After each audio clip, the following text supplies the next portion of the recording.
After my wife's funeral, my children seized all of my assets and kicked me out of the house. I had to use my last $200 to buy an abandoned house at a county auction. But, while renovating the old barn out back, I discovered a secret cellar beneath the floorboards. Inside, there was a massive hoard of gold and a notebook. When I opened it all, the pages had been torn out except for one single remaining page. Thank you for joining me today. Before we begin, I'd love to hear from you. Drop a comment and tell me. Are you listening in the morning or late at night? Your presence here means something. Just a note. Some details in this story have been adjusted for clarity and reflection, but the message at its core is what truly matters. I stood beside my wife's casket holding a small wooden toolbox because I didn't know where else to put my hands. The church was small, one of those century-old structures in Hilldale, Tennessee, where the pews still smell like lemon oil and hymnal pages. 58 years old, sawdust still under my fingernails from a custom cabinet order I'd never finished. And I couldn't stop thinking about how Nora's favorite dress was the blue one, not this cream-colored thing the funeral director had chosen. Nora Vance had been 56 when she died that April morning. 34 years of marriage, gone between one breath and the next while I was measuring oak boards in the workshop. Julian arrived late as usual. My son was 30 now, wearing a suit that probably cost more than I made in a month. Real estate deals he'd told me over Christmas. Opportunities. The fabric pulled tight across his shoulders when he moved, and I noticed the way his jaw clenched when he saw me standing there with the toolbox, the one I'd built when he was 7, when he still asked questions about wood grain and dovetailed joints. Dad? His hand on my shoulder felt formal. We'll get through this. Family takes care of family. I nodded because words seemed like too much work. Chloe came next, 24 with her mother's dark eyes and something else I couldn't quite name. She wore black well the way Nora always had. Her fingers touched the toolbox, traced the corner joint I'd spent 2 days getting perfect back in 1995. Let me hold it for you, Dad. She said, her voice soft and sweet as summer rain. You shouldn't have to carry anything today. I handed it to her. Her hands trembled when she took it, just slightly barely visible unless you knew what to look for. I thought it was grief. God help me, I thought my daughter was crying for her mother. The service blurred. Pastor Morgan said words about eternal rest and God's plan.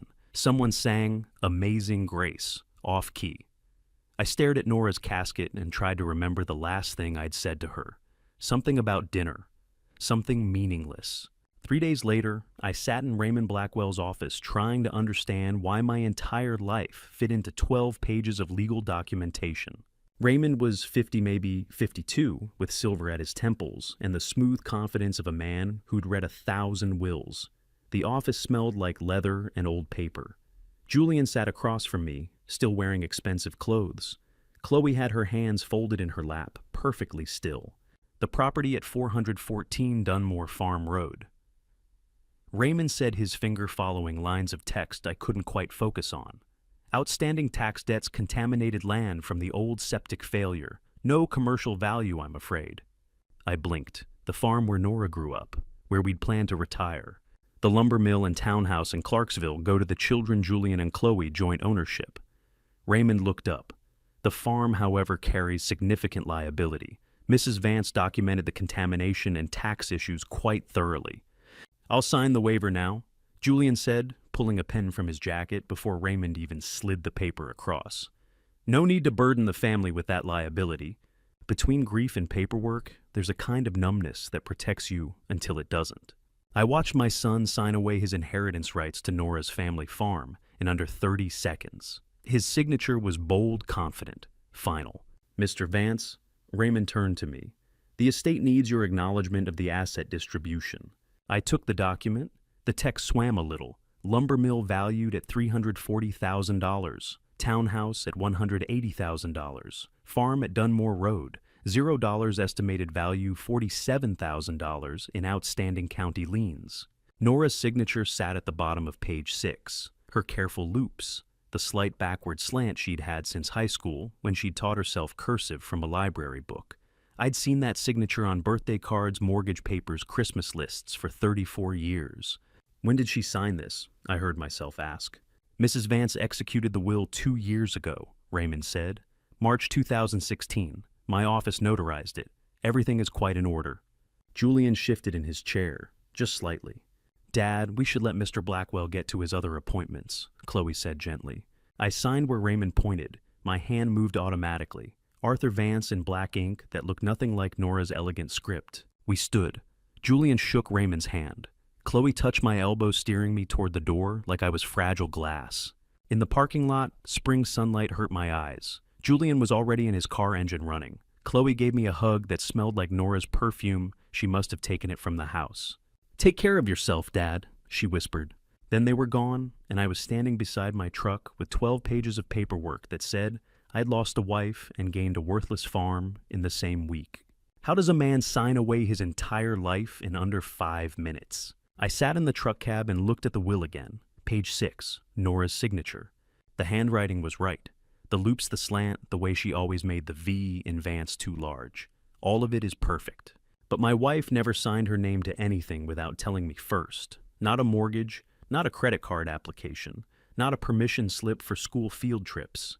In 34 years, Nora had never made a legal decision without sitting at the kitchen table with 2 cups of coffee and talking through every detail until we both understood. I spent 2 weeks thinking about that signature, 2 weeks trying to understand why Nora would execute a will without telling me. Then Julian arrived at my door with the answer I hadn't wanted to find. 2 weeks after I buried my wife, my son took my house. "Dad, this won't take long." Julian didn't wait for an invitation before stepping into the entryway. "The property transfer is complete. The townhouse and woodworking shop are legally mine now. You have 48 hours to vacate." The words took a moment to land. I stood there holding a coffee mug that said, "World's Best Dad," a Father's Day gift from Chloe when she was 9. 48 hours, I repeated. "I've arranged for a moving company if you need help." He set the folder on the entry table unopened. "It's just business, Dad. You'll understand eventually." He left. The whole conversation took maybe 3 minutes. I packed what fit in my truck clothes, Nora's photo albums, the toolbox Chloe had returned the day after the funeral. When I lifted it into the truck bed, the weight felt wrong, too heavy for the hammer and measuring tape I kept inside. In the garage with the truck half loaded, I opened it. The tools were there, but underneath the tray in the space where I had built a false bottom 20 years ago, something crinkled. I pulled up the panel. Cash. $10 bills and 20s folded into a manila envelope. I counted it twice, $200 exactly. An emergency fund I'd been adding to for years, $5 here, $10 there, whenever I had cash work that Nora didn't know about. Money for if everything went wrong. Everything had gone wrong. There's a particular emptiness to walking out of your own front door for the last time. It doesn't feel like leaving. It feels like being erased. I locked the door and left the key on the kitchen counter like Julian's lawyer had requested. 22 years. 400 square feet of sawdust memories where I'd built cabinets for 3 governors and a dining table that went to the State Museum. Gone. 4 days later, I sat in the Williamson County auction hall with a number card in my hand and $200 in my pocket. The room smelled like old carpet and desperation. 70, maybe 80 people scattered across folding chairs. Harold Pierce, the county auctioneer for 20 years, announced properties with the mechanical rhythm of a man who'd sold everything from estates to abandoned cars. Next item, 414 Dunmore Farm Road. Harold barely looked up from his clipboard. 52 acres residential structure, well and septic. County tax lien $47,000. Environmental remediation required for septic contamination. No recent survey available. Property sold as is. A photograph flashed on the screen behind him. A white farmhouse nearly hidden by overgrown trees. Nora's family farm. Minimum bid is $200. Harold's gavel hung ready. "Do I have 200 eBay?" No one moved. I looked around. Not a single hand raised. The woman next to me was reading the next lot listing. The man in front shifted in his seat, waiting for Harold to move on. "Minimum bid stands at $200, Harold repeated. "This is a county seizure for unpaid liens. Property will be reoffered next quarter if no bid is received." My hand went up.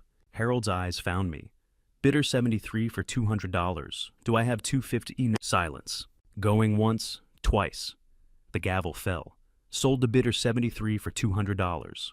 I signed papers in a windowless room that smelled like toner and mildew. A clerk who looked 16 processed my cash and handed me a temporary deed. I walked out owning 52 acres of contaminated land no one else wanted. What makes a man bid his last dollar on a piece of land everyone else knows is worthless. The drive to Dunmore Road took 40 minutes. I followed the county highway through farmland, just starting to green up, past the Baptist church, where Nora and I got married, past the feed store that had closed in the 90s. The road to the farm was gravel 2 ruts with grass growing between them. I saw the house from a quarter-mile away. White paint peeling in long strips, porch sagging on the north end where the support post had rotted. Weeds shoulder-high against the foundation purple thistle, and wild roses tangled together. The driveway was dirt barely visible under winter-killed grass. I parked and sat in the truck cab engine ticking as it cooled. 30 years ago, when Nora first brought me here, the house had been white with blue shutters. Her father had kept honeybees in the back field. The porch had rocking chairs where her mother sat, shelling peas on summer evenings. Now it stood abandoned, alone. The afternoon sun caught the windows at an angle that made them look like eyes. I got out. My boots crunched on gravel. A cardinal called from somewhere in the overgrown hedge. The air smelled like dirt and new leaves and something else old wood, the particular scent of a house that's been waiting. The front steps creaked but held my weight. The door was locked, but the key the county clerk gave me turned smoothly like someone had oiled it recently. Inside, dust coated everything, but nothing was broken. No vandalism, no stripped copper, no graffiti. Just a house that had been empty and was now full of questions. And I didn't know yet what Nora had sent me here to find, but I knew my wife well enough to know she wouldn't do this without a reason. The reason took 3 weeks to find. 3 weeks of living like a squatter in what used to be Nora's childhood home, working dawn to dusk, trying to understand what she'd meant for me to discover.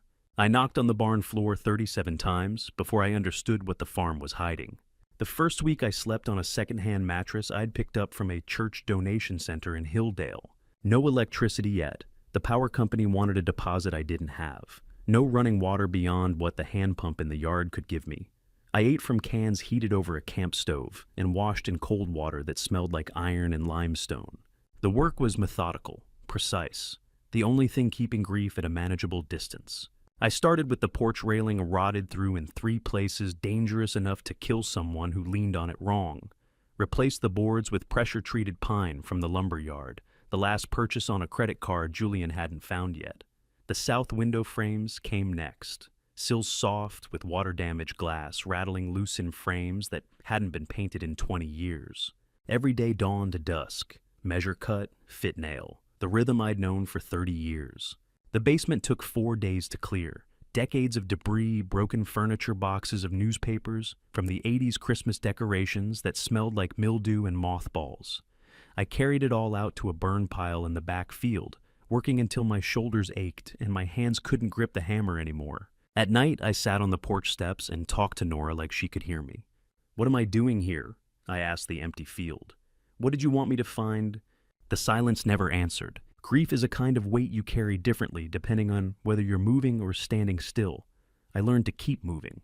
Week 3, I turned my attention to the barn. It was old, probably 80 years, maybe older. Timber frame construction hand-hewn beams that some craftsman had shaped with an adze before I was born. The roof needed patching. The doors hung crooked on hinges that had rusted through. But the bones were solid. I worked from the outside in, replaced the broken boards on the north wall, rehung the doors with new hardware, cleared the swallow nests from the rafters and the rat droppings from the corners. Then I started on the floor. 30 years of carpentry taught me to test surfaces before I trust them. You knock knuckles against wood heel of your hand against concrete and listen to what comes back. Hollow means rot or void. Solid means structure. Dense means foundation. The barn floor was poured concrete old enough that the surface had worn smooth in the traffic patterns. An ancient plow sat against the east wall, the kind farmers pulled behind mules before tractors existed. I moved it first, dragging the iron frame across the floor with a sound like a saw blade on bone. Then I started knocking. Left side of the barn hollow underneath. Normal for a structure this old crawl space for drainage, maybe an old root cellar. Right side, same hollow sound. Expected. But the middle section directly beneath where the plow had been sitting sounded wrong. I knocked again. Not hollow, dense, deliberately dense. I got down on my knees and ran my hands across the concrete. The surface looked the same as the rest, worn, stained, unremarkable. But when I knocked with my knuckles, the sound that came back was insulated, muffled, like knocking on a wall that had something behind it. I knocked 37 times, working in a grid pattern across that section of floor, 6 feet from north to south, 2 feet from east to west. Every knock came back dense. "What the hell?" I said to the empty barn. How many people walk over secrets every day without knowing the floor beneath them is lying? I got a flashlight from my truck and came back. Lay flat on my stomach, with my cheek against the cold concrete shining the beam along the surface at a sharp angle. There, a seam, barely visible, filled with years of dirt and dust, but definitely there. It ran 6 feet north to south, exactly where the dense sound stopped. 2 feet wide, the shape of a door. I sat up. Knocked again with my knuckles, then with the heel of my hand. The sound was different from the rest of the floor, not the hollow echo of empty space below, but the dull thud of something insulated. Something built with layers. This wasn't natural settling. This wasn't a foundation quirk or drainage design. This was construction, professional, careful construction. Someone had poured this section of floor over something deliberately. Someone who knew exactly what they were doing, who'd taken the time to match the concrete color and texture to the rest, who'd hidden a seam so carefully that you'd never see it unless you were looking from the right angle with the right light. I sat back on my heels, staring at that section of floor, running the calculations a carpenter runs without thinking lumber, concrete labor hours. Someone had spent days building this seal. That evening, I went back to my truck for the pry bar, stood over the seal section with my hands shaking and my breath coming too fast. Whatever Nora had hidden here, she'd hidden it for a reason. The pry bar hit concrete at 7:15 p.m., and 6 feet down, I found more money than I'd earned in 30 years. But first, the seal. I worked the pry bar into the seam I'd found with the flashlight, feeling for purchase in concrete that had been poured with professional precision. It took 20 minutes to break the first edge free, another 15 to work my way around the perimeter. The section came up in one piece, a door-sized slab of concrete 2 inches thick, reinforced with rebar, hinged on one side, with heavy-duty hardware that had been greased recently enough that it didn't squeak. Below it, wooden steps descending into darkness. I sat back on my heels, breathing hard. The steps were cedar. I could smell it even before I shined the flashlight down. 10 steps, maybe 12, leading to a floor I couldn't see. "Nora," I said to the empty barn, "what did you do?" I went down slowly, testing each step with my weight before committing. The air got cooler as I descended, dry, almost clinical in how carefully it had been sealed. At the bottom, my flashlight found a pull chain hanging from the ceiling. I pulled it. Nothing happened, no power to the house, yet no way to test the wiring. Nora had wired this vault into the house electrical system. Whoever built this had done it right, built it to last, built it to work, built it to be here when someone finally came looking. I followed the pipe with my eyes. It ran back toward the house, properly installed with junction boxes and grounding wire. This wasn't recent work. The wire insulation was old, the kind they stopped using 20 years ago. Someone had wired this vault into the house electrical system, professionally, carefully, with the intention that it would last. The vault itself was small, 8 feet by 6. Concrete walls, concrete floor ceiling, high enough that I could stand without ducking. The floor had been swept clean. The walls showed no water damage, no mildew, no signs of settling. And against the far wall, 12 wooden boxes stacked in 2 rows of 6. There are moments in life when the ground shifts and you realize everything you thought you understood was incomplete. This was mine. I crossed the vault in 3 steps, knelt in front of the first box. It was sealed, not nailed shut, but fastened with brass latches that opened smoothly when I pressed the release. The lid lifted on hinges that someone had oiled, inside wrapped in cloth that smelled like cedar and preservation gold bars. I stopped breathing. 4 bars in the first box, each one marked with weight and purity stamps I recognized from every pawn shop window I'd ever passed. 1 kilogram each, 4 kilograms total. My hands shook opening the second box. 6 bars this time, smaller, ½ kilo each, 3 kilograms total. The third box, 4 more kilo bars. I couldn't count. My brain wouldn't do the math. I just kept opening boxes with hands that trembled so badly I could barely work the latches. 12 boxes. All gold, all carefully wrapped and preserved and hidden in a vault my wife had built beneath a barn floor no one wanted to buy. "How long?" I asked for the empty vault. "How long has this been here?" "Nora, how long did you know?" The gold didn't answer. I sat back against the concrete wall, staring at 12 open boxes containing more wealth than I'd seen in my entire life. More than the lumber mill, more than the townhouse, more than every cabinet and dining table and custom bookshelf I'd built in 30 years of carpentry. My wife, who'd clipped coupons and bought store-brand coffee and darned my work socks rather than throw them away, had hidden a fortune beneath a barn floor and never said a word. Then I saw the shelf, small wooden mounted on the wall at eye level near the steps. On it, a leather notebook with ragged edges where pages had been torn out and a single folded piece of paper sealed with wax. I stood on shaking legs, crossed the vault, broke the seal. The paper unfolded in my hands. One word in Nora's careful handwriting. Run! I read it 3 times. I turned the paper over looking for more. Nothing, just that single word. Run! I sat on the bottom step back against the concrete holding that paper in both hands.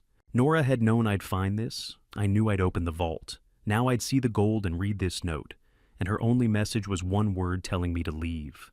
But she'd also known something else. She'd known me. 34 years of marriage. 30 years of watching me work on projects in the garage, seeing me spend weeks on a single custom bookshelf because the joinery wasn't perfect yet, listening to me explain why I couldn't just stand over a mistake when the right answer was to rebuild it from scratch.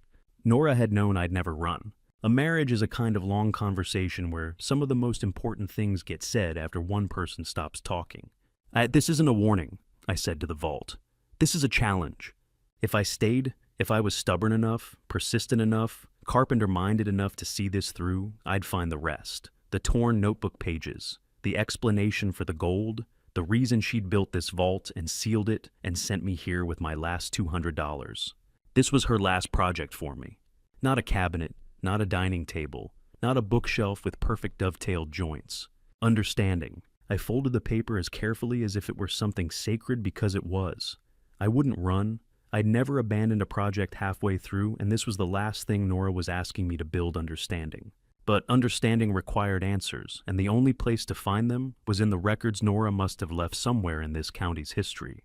I spent the night in that vault sleeping on concrete with 12 boxes of gold and a single word telling me to run. In the morning, I locked the barn and drove to Hilldale with a question no one else could answer: what records had Nora left behind?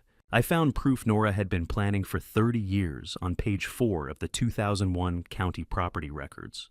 The Hilldale Public Library opened at 8. I was waiting at the door when Grace Moreland, the librarian for 18 years, unlocked it with a key ring that jangled like wind chimes. Research, she asked not unkindly. Property records, I said, going back about 20 years. She led me to a room that smelled like old paper and electrical heat. Microfiche machine in the corner filing cabinets along one wall, fluorescent lights that hummed like insects. Microfiche can be stubborn, Grace said, pulling open a drawer labeled 1995 to 2005. Let me know if you need help advancing the reels. I worked methodically. Farm address first, 414 Dunmore Farm Road.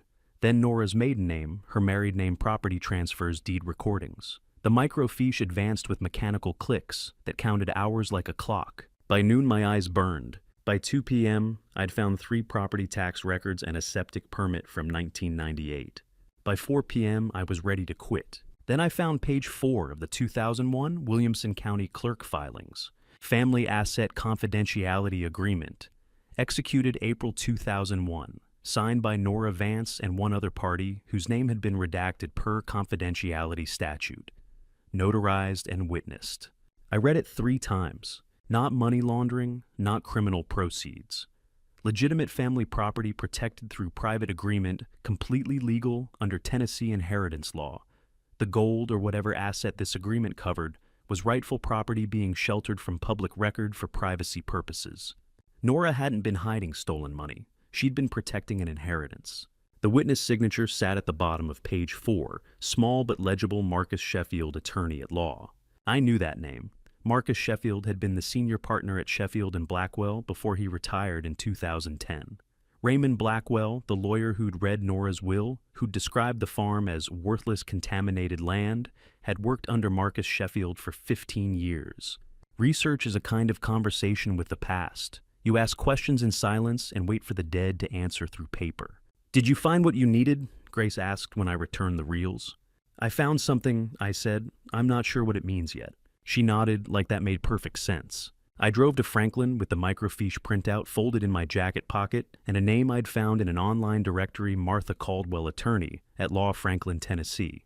Her office was small, second floor above a bakery stairs that creaked a door with frosted glass that said, "Walk in."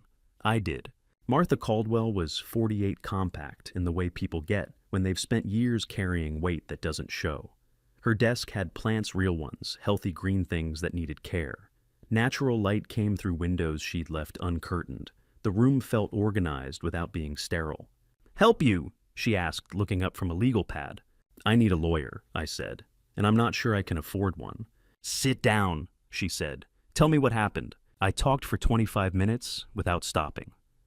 Nora's funeral, the will reading, Julian taking the house, the farm auction finding the vault, the gold, the 2001 document.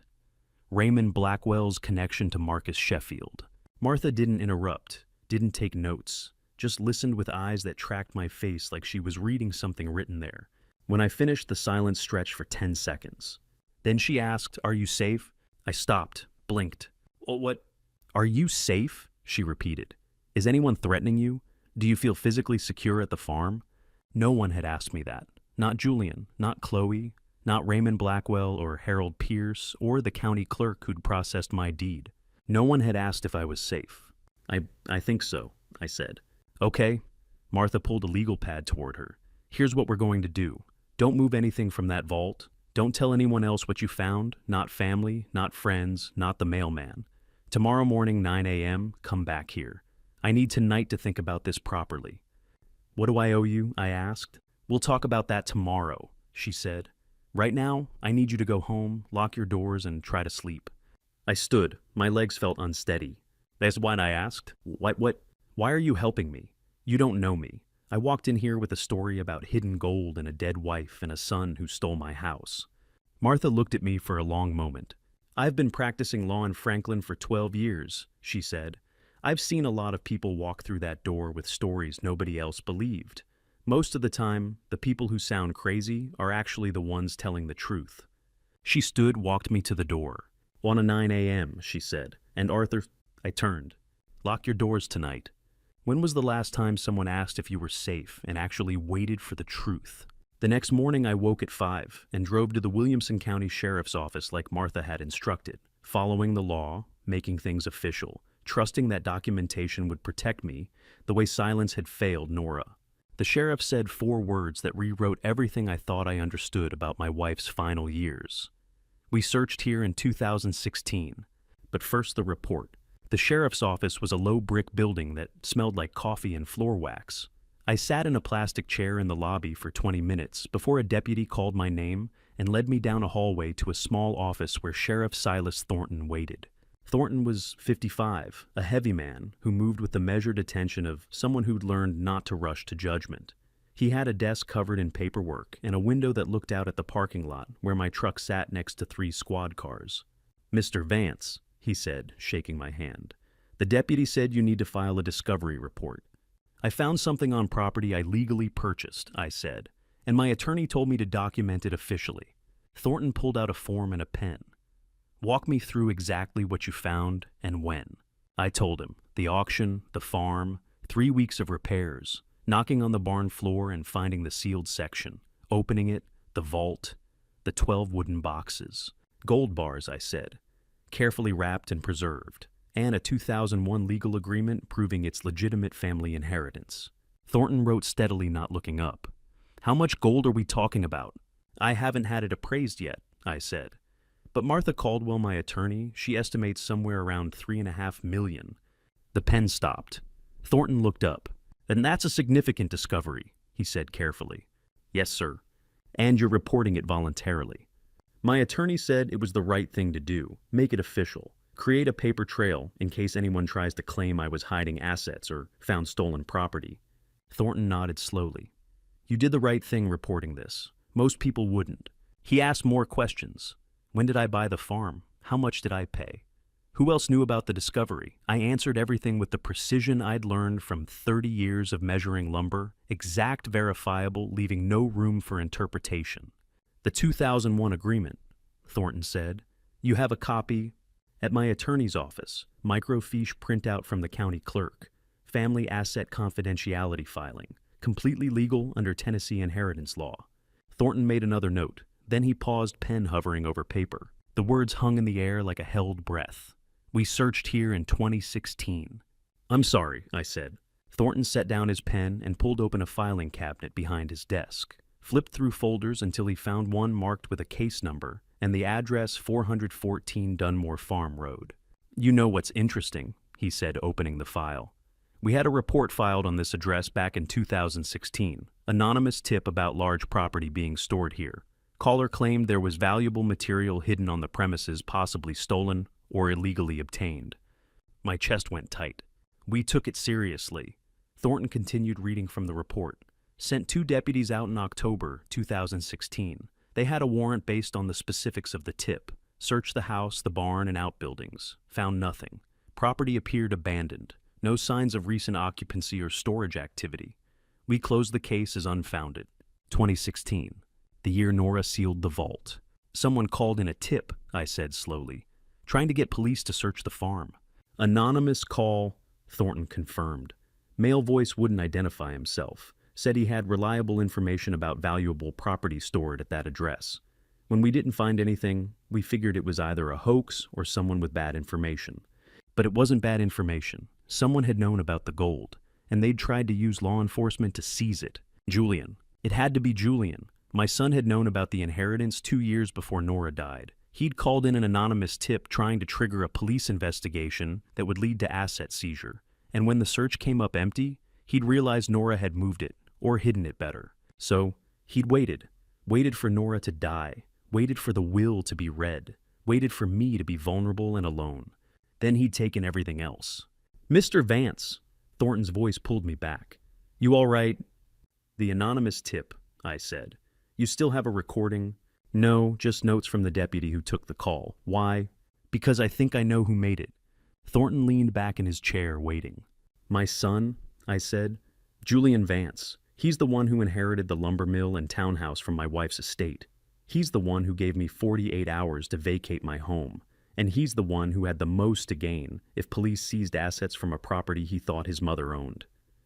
That's a serious accusation, Thornton said. It's the truth, I said. Nora sealed that vault in 2016, the same year someone called in that anonymous tip. She knew. She knew Julian was trying to steal from us, and she protected the inheritance by sealing it so well your deputies couldn't find it. Some kinds of love are so quiet you don't hear them until the person who loved you is gone. She never told me, I said.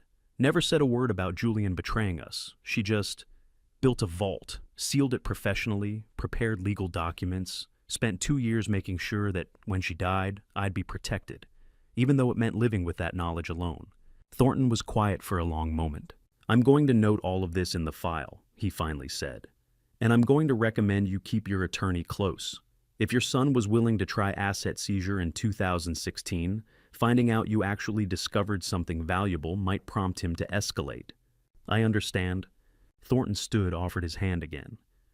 You need anything from this office you call? What you're dealing with, family turning on family over money, it's the worst kind of case. But you're doing it right. Documentation, legal counsel, official reports. Keep doing that. I drove home with the windows down, even though it was cold, needing the air on my face to stay clear-headed. Nora had known for 2 years that our son was trying to steal from us. She'd built the vault sealed, it prepared the documents, and never said a word, because she knew if I learned the truth, I'd confront him and might lose everything. She'd played the long game, for me. That night I sat at the kitchen table thinking about Nora's silence. 2 years of knowing Julian had betrayed us. 2 years of building protection without saying a word. She'd understood something I was only beginning to learn. Some battles require patience more than confrontation. The threat arrived at 11:47 p.m.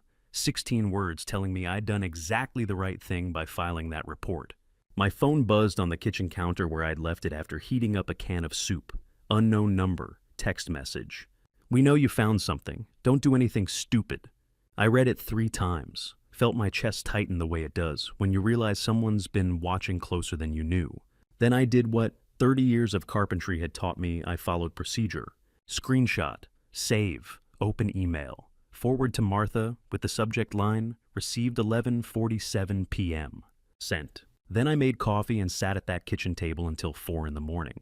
I gave myself exactly 5 minutes to be afraid. That was the deal I'd made years ago when I'd nearly lost 3 fingers to a table. Saw 5 minutes to feel whatever panic wants to do. Then back to thinking clearly. Fear is just information. It tells you something matters, but it doesn't tell you what to do about it. The text told me several things. First, someone knew I'd found the gold. Either Julian had figured it out, or the sheriff's report had leaked, or someone had been watching the farm closer than I'd realized. Second, they wanted me scared. Scared people make fast decisions. Fast decisions in the dark are usually wrong.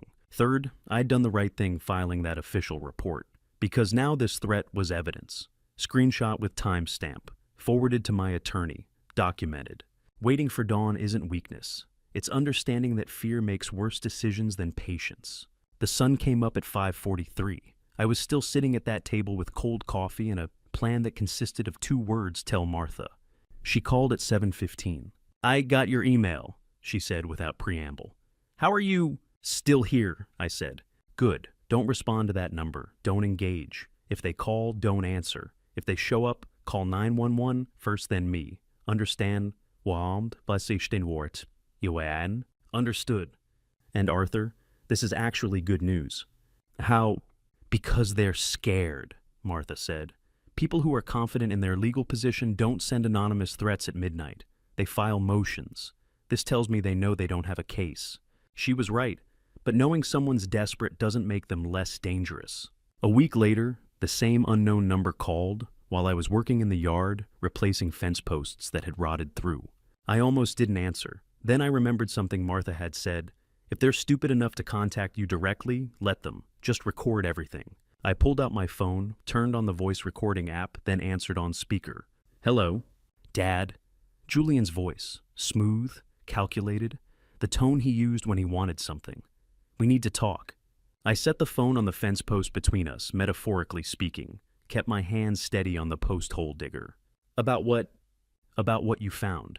And about handling this like a family instead of involving lawyers and sheriffs. I'm listening, I said.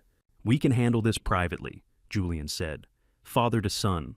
A fair split that acknowledges my legitimate claim to my mother's estate. No courts, no lawyers taking half of everything in fees. Just us working it out the way Mom would have wanted. I dug the post hole deeper, let him talk. The $80,000 in 2014 was just an advance on what was always meant to be shared, Julian continued. Mom knew I needed help with the business. She would have wanted me to have a proper share of the family assets, not just the mill and the house everything. There it was, $80,000 in 2014, on a recorded line, voluntary admission of the unauthorized distribution. Call my lawyer, I said. His dad don't be sent. I hung up. I stood there in the yard with dirt on my hands and my son's voice saved in a recording file that proved he'd taken money he wasn't entitled to. I called Martha. He just called, I said. I recorded it.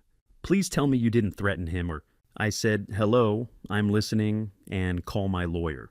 Then I hung up. Silence on the other end, then send me that file right now. I did, waited while she listened. When she called back, her voice had changed. Sharp, energized. You just gave me what I needed most, she said.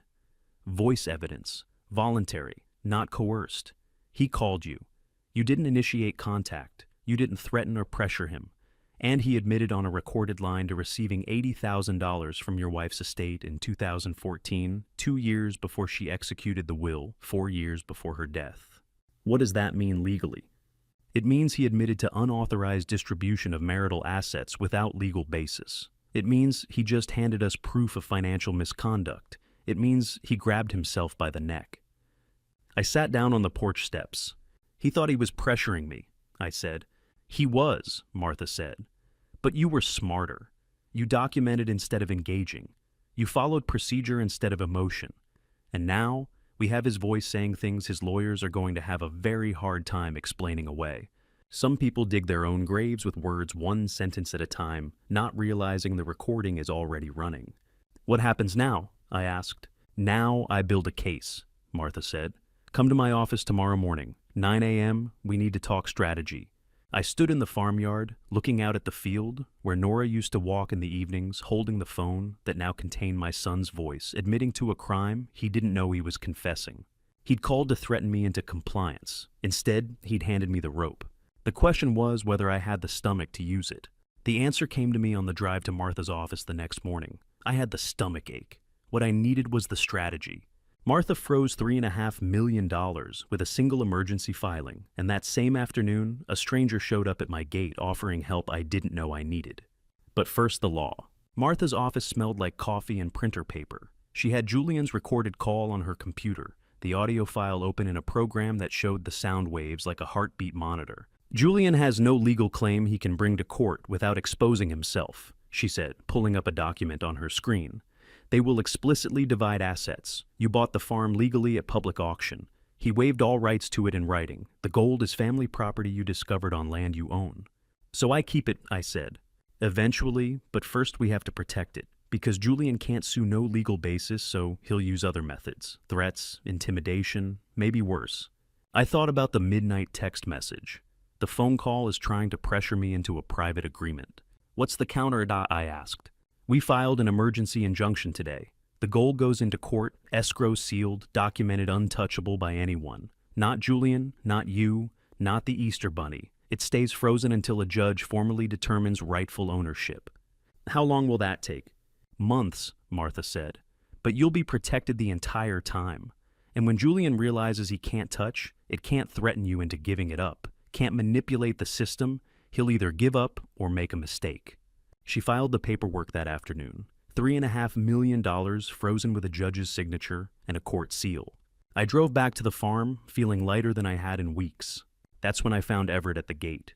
He was leaning against a truck that had seen better decades, arms crossed, waiting like he'd been there a while. 28 years old, wearing work boots and a flannel shirt, with the sleeves rolled up to show forearms roped with the kind of muscle you get from real labor. I recognized him before he said a word. Everett Hayes. My apprentice from the woodworking shop, back when I still had a shop to run. I'd taught him joinery and finished work for 2 years before Julian sold the business out from under both of us. Everett, I said, getting out of the truck. I heard the news, he said, and I came to help you. What news? Julian took your house, that you're living out here alone, that you found something on this property and he's going after it. Small towns don't keep secrets well. You taught me the trade, Everett continued.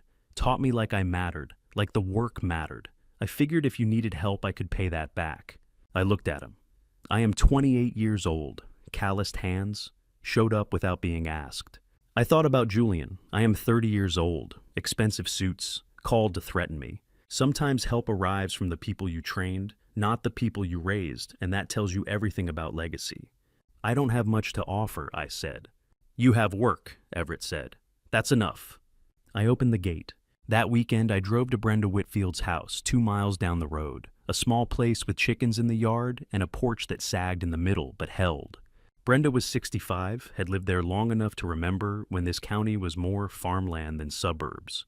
She opened the door before I knocked. Arthur Vance, she said.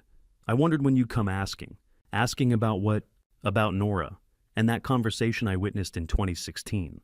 We sat on her porch with sweet tea that was too sweet and a view of fields turning green in the June heat.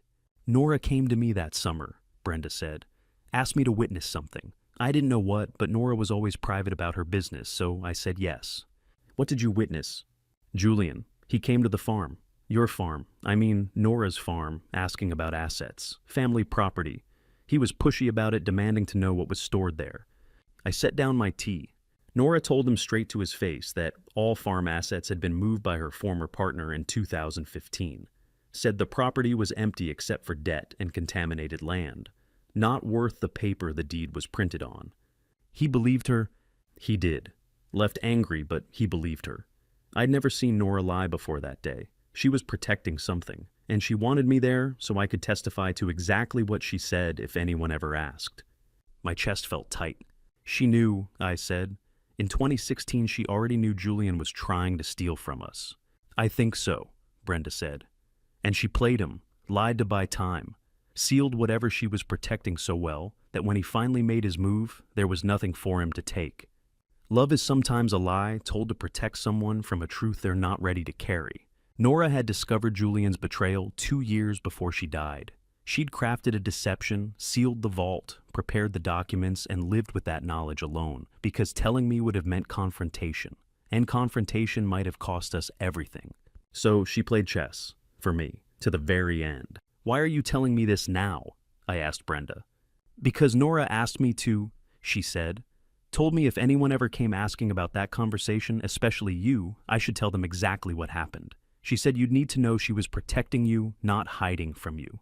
I drove home that evening, thinking about the 3 people who'd shown up in my life that week. Martha, who asked if I was safe, Everett, who came to help, and Brenda, who remembered the day Nora lied to protect me. And I thought about Julian, who'd called to threaten me and accidentally confessed to a crime. The sides were forming. I just had to decide how hard I was willing to fight. The decision made itself that night. I'd fight as hard as necessary. The real question was whether I'd be smart enough to win. I gave myself 5 minutes to be afraid that night, sitting on the porch steps in the cold. Then I went back to the only thing I've ever known how to do: work. The temperature had dropped into the 40s. June in Tennessee can surprise you that way: hot during the day, cold enough at night that you see your breath.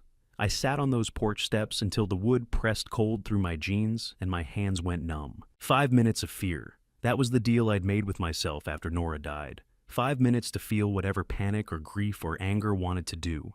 Then back to thinking clearly.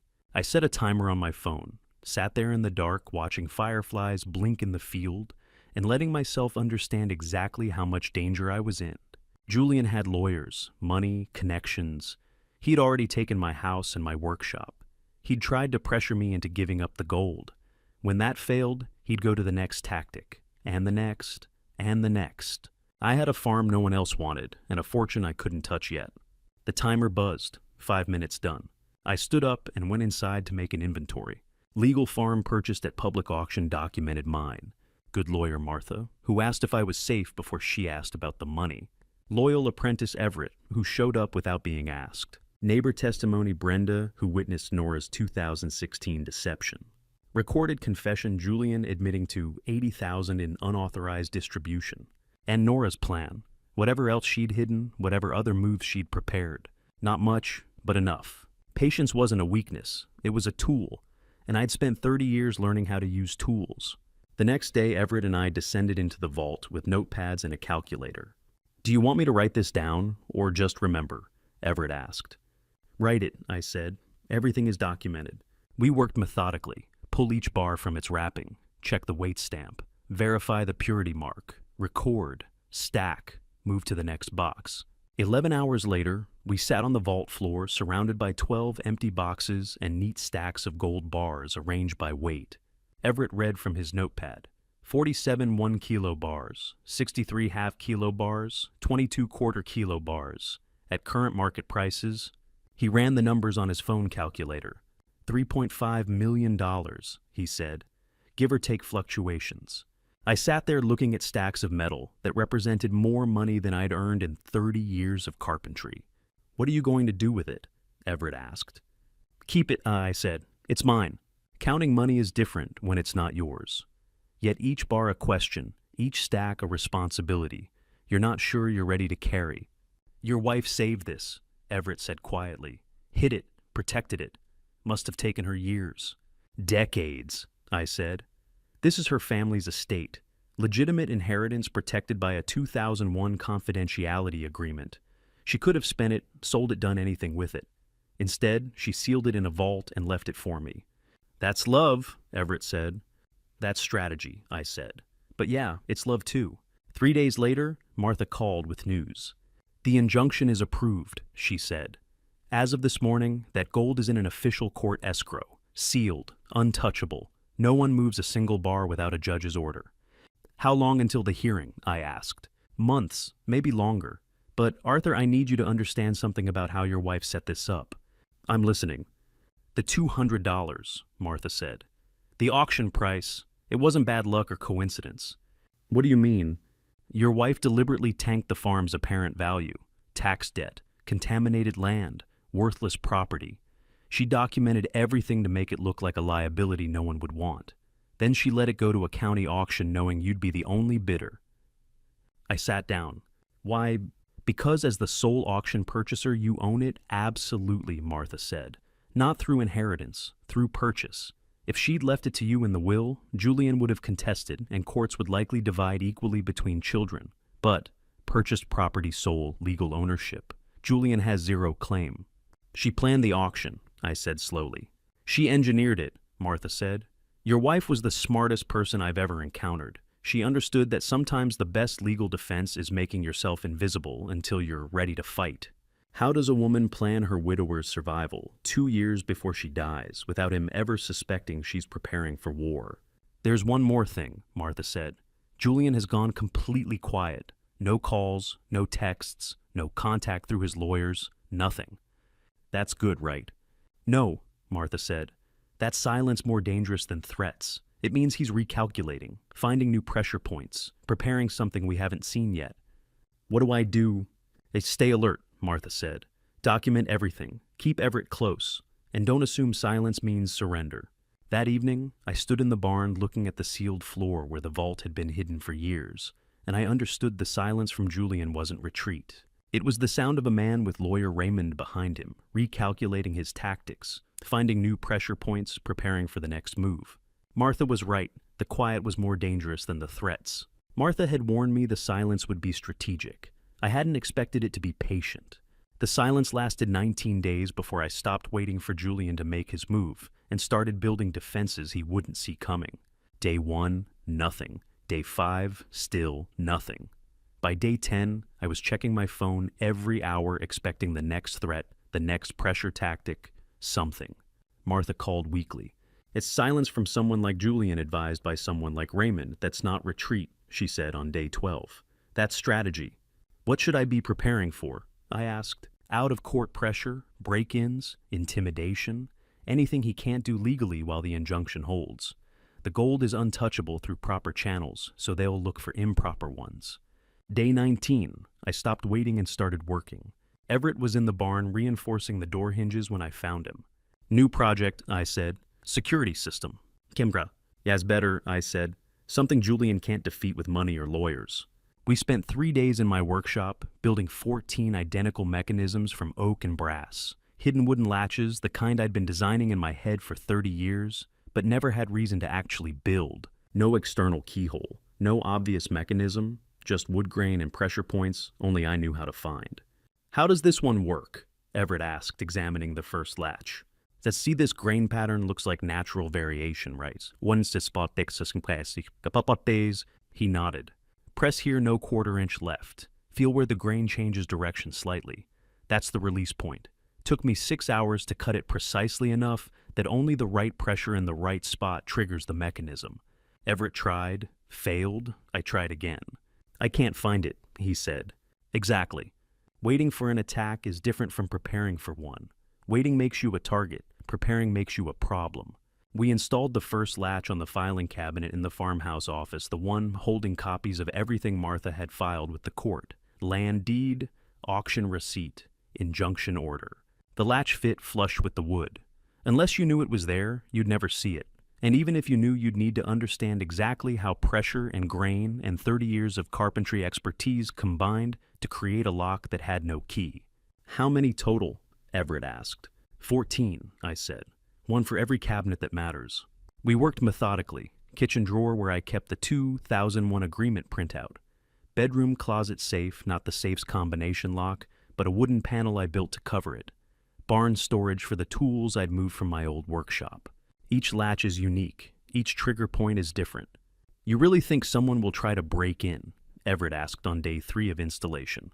Raymond Blackwell isn't the type to give up. Because a judge said no, I said. He's the type to look for what the judge didn't say no to. And Julian.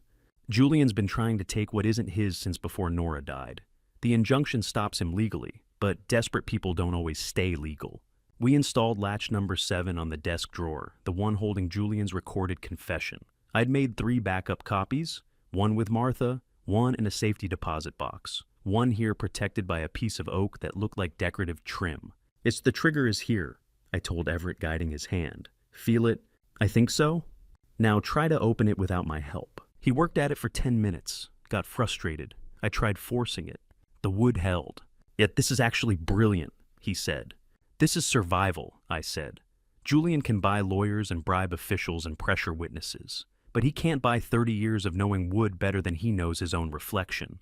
By day 6, all 14 latches were installed. I walked through the house testing each one. Office filing cabinet held. Kitchen drawer held. Bedroom panel held. Every mechanism I'd built worked exactly as designed and visible until you knew where to look, impenetrable unless you understood how. There's a particular satisfaction in building something your enemy can't break. It's not arrogance, it's just knowing your craft better than anyone else alive. Everett found me in the workshop that evening, cleaning up sawdust and putting away tools. "You really think this will stop them?" he asked. "I think it'll slow them down," I said. And slow is sometimes the same as stop when you're talking about people who expect easy answers. What if they bring professionals lockpicks? Lockpicks work on locks, I said. These aren't locks, they're carpentry. You'd need someone who understands wood structure, grain patterns, pressure points. You'd need someone with my skill level and my specific knowledge of how I built each one. That's a pretty small pool of people. "Just you," Everett said. And now you," I said. "Partially, which is why you don't tell anyone else how they work." He nodded. I installed the final latch on the bottom drawer, the one holding copies of the 2001 agreement, the vault inventory, and Julian's recorded confession. The most important documents I owned, protected by a piece of oak that looked like nothing special. Everett asked if I thought someone would really try to break in. I looked at him and said what I'd been thinking for 19 days, not if, but when. The locks would tell us how serious Julian was about getting what he couldn't have legally. The scratches on my filing cabinet told me someone had spent hours trying to open what I'd designed to stay closed and failed. Everett found me standing in the barn at 6 a.m., staring at the back door. It was still shut, still locked, but the frame showed fresh pry marks where someone had worked a crowbar into the gap trying to force it. They'd failed.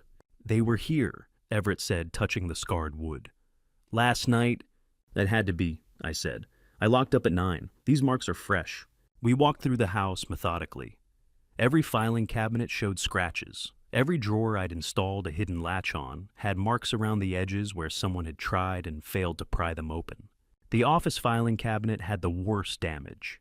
Deep gouges in the wood where they'd worked at it, trying different angles, different pressure points, searching for the mechanism that didn't exist in any way they understood. "They tried every cabinet," Everett said, running his finger along the scratches. "Look at these marks, they were here for hours." "But they didn't open a single one," I said. I checked the contents. 2001 agreement intact. Vault inventory intact. Julian's recorded confession intact. The intruder had stood in my house working methodically through every lock I'd built and left empty-handed. 30 years of carpentry just paid for itself, I said. Everett looked at the scratches, then at me. Someone desperate enough to break in, but not skilled enough to beat a carpenter's work. I called Sheriff Thornton first, then Martha. Then I got my camera and photographed every scratch, every mark, every piece of evidence that someone had tried to steal what they couldn't have legally. "This proves Julian's escalation," Martha said when I sent her the photos. "Breaking and entering, attempted theft. We'll add it to the file." But I was thinking about something else. Someone had been in my house, in the dark, going through my things, trying to find the evidence that would let Julian take what Nora had protected. And my locks had held. Victory tastes different when you realize it only proves how badly someone wanted to destroy you. Later that afternoon, Everett was cleaning up the barn when he found something that stopped him cold. He came to the house holding my toolbox, the one I'd built when Julian was 7, the one Chloe had held at Nora's funeral with trembling hands. "I was moving this to the workbench," Everett said slowly, "and I noticed the weight was off, too heavy for what's inside." He set it on the kitchen table. "Look at the bottom." I turned it over. A small black device about the size of a quarter, epoxy glued to the wood. Professional, deliberate. A tracking device. "This was glued on professionally," Everett said. "This has been here since..." He didn't finish, but I did. "Since the funeral," I said. "Since Chloe held it." "The funeral," my daughter asked in that sweet voice to hold the toolbox for me. Her hands trembled slightly when she took it. I'd thought it was grief. It wasn't grief. She'd been attaching surveillance equipment to my belongings the day we buried her mother. Every trip to Martha's office, I said, every meeting, every time I left the farm, they knew. "Your daughter," Everett said quietly. I am 24 years old. Chloe, who'd asked about why wood smelled good when she was 4, who'd helped me sand a bookshelf when she was 9, who'd cried at her mother's funeral. Or maybe she hadn't cried. Maybe I'd just seen what I wanted to see. I picked up the device. It was small, sophisticated, the kind you buy online for tracking vehicles or monitoring teenagers, or tracking your father so your brother knows every move he makes. What are you going to do? Everett asked. Document it, I said. Send it to Martha, add it to everything else. I meant, are you going to talk to her? I set the device down on the table. I looked at it for a long time. No, I said. What would I say? Why did you betray me? When did you decide I was the enemy? Was it before or after we buried your mother? Betrayal from your children is a kind of amputation. The limb is gone, but your body keeps expecting it to be there. I need some air, I said. I walked out to the field where Nora used to walk in the evenings, stood there in the cold looking at nothing. The wind cut through my jacket, but I didn't go back inside. My daughter had been feeding information to Julian for months. Every meeting with Martha, every trip to town, every moment I thought I was protecting myself, she'd been sending coordinates to someone trying to destroy me. Everett found me there 20 minutes later. Are you okay? He asked. Yes, I said. The lie came automatically, the kind older people learn to tell when the truth would make standing up impossible, when admitting how much something hurts would mean acknowledging a wound that might not heal. Yes, I'm okay. No, I'm not. But saying it out loud wouldn't change anything, wouldn't make Chloe less of a traitor, wouldn't make Julian less determined to take what he couldn't have, wouldn't bring Nora back to explain why our children turned out this way. So, yes, I was okay. I had to be. I stood in the field, holding that device, thinking about the day of Nora's funeral. Chloe's hands trembling slightly when she took the toolbox. The sweet voice saying, "Let me hold it for you, Dad." She hadn't been trembling from grief. She'd been trembling because she was attaching surveillance equipment to her father's belongings the day we buried her mother. And somewhere in that moment, I understood this wasn't just about money anymore. It was about control, about family, about children who decided their father was an obstacle to be removed rather than a person to be loved. That's what I understood. Standing in that field, this fight wasn't ending until one side broke completely. The witness signature on Nora's 2001 agreement belonged to Raymond Blackwell's former superior, which meant Raymond had known everything from the beginning. Martha called 2 days after the break-in with news that connected dots I hadn't even known existed. I traced the witness signature on the 2001 agreement, she said. Marcus Sheffield. I remembered that name, the senior partner at the firm where Raymond worked before starting his own practice. Sheffield was Raymond's direct superior for 15 years, Martha continued, which means Raymond had access to that confidentiality agreement before Julian ever hired him. He knew about the gold. He knew about the family estate structure. He knew everything. I sat down. So, Raymond isn't just representing my son, I said slowly. He's part of whatever this was from the beginning. Exactly. This is textbook conflict of interest. An attorney cannot take a case where he has prior undisclosed knowledge that creates competing interests. The Bar Association will want to know why Raymond didn't disclose this connection when Julian hired him. What happens now? I file a formal complaint. The Bar Association investigates. If they find Raymond knowingly concealed a material conflict, this could cost him his license. I thought about Raymond at the will reading, his smooth confidence, the way he'd described the farm as worthless, contaminated land. He'd known exactly what he was doing, not just reading a will, but executing a strategy he'd been positioned for years earlier. You'll file it, I said. Already drafted, Martha said. I just wanted your authorization before submitting. You have it. Conspiracy is like rot in wood. By the time you see it on the surface, it's been spreading through the structure for years. That afternoon, I was in the barn replacing the damaged door frame when Everett called from the house. And someone's parked on the road, he said. Unfamiliar car. Been sitting there for 10 minutes. I walked to the window. Black sedan. Expensive but not new. The kind of car that said money without advertising it. That's Gary Sutton's car, Everett said quietly. Everyone knows it. They call him the Hammer. I knew the name. Gary Sutton, 50 years old, ran a loan operation out of a storefront in Clarksville. Legal on paper, brutal in practice. The kind of man who set deadlines and enforced them. And Julian was sitting in the passenger seat. I could see them through the windshield. Julian's posture was wrong, shoulders tight, head down. The body language of someone being squeezed. Gary was talking. Julian was listening. How much trouble is he in? Everett asked. I watched my son nod at whatever Gary was saying. Real trouble, I said. The conversation in that car lasted maybe 5 minutes. When it ended, Julian got out and walked to his own car parked 50 yards down the road. Gary sat there watching until Julian drove away, then pulled a U-turn and left. Everett looked at me. You think Gary gave him a deadline? I know he did, I said. That's what Gary does, 60 days, 90 at most. Then he foreclosed on whatever collateral Julian put up, which means Julian needs that gold more than ever. Which means Julian is desperate, I said. And desperate people do desperate things. I thought about the break-in, the tracking device, the conspiracy with Raymond, all of it calculated, planned, strategic. But a man being foreclosed on by Gary Sutton doesn't stay calculated. He becomes reckless. Should we be worried? Everett asked. We should be prepared, I said. Watching your child drown in consequences is different from watching a stranger. You still feel the pull to save them, even when you know that saving them would only delay the inevitable. That evening, I sat on the porch steps thinking about Julian at 7 years old, asking about dovetail joints. Julian at 15 helping me build a fence.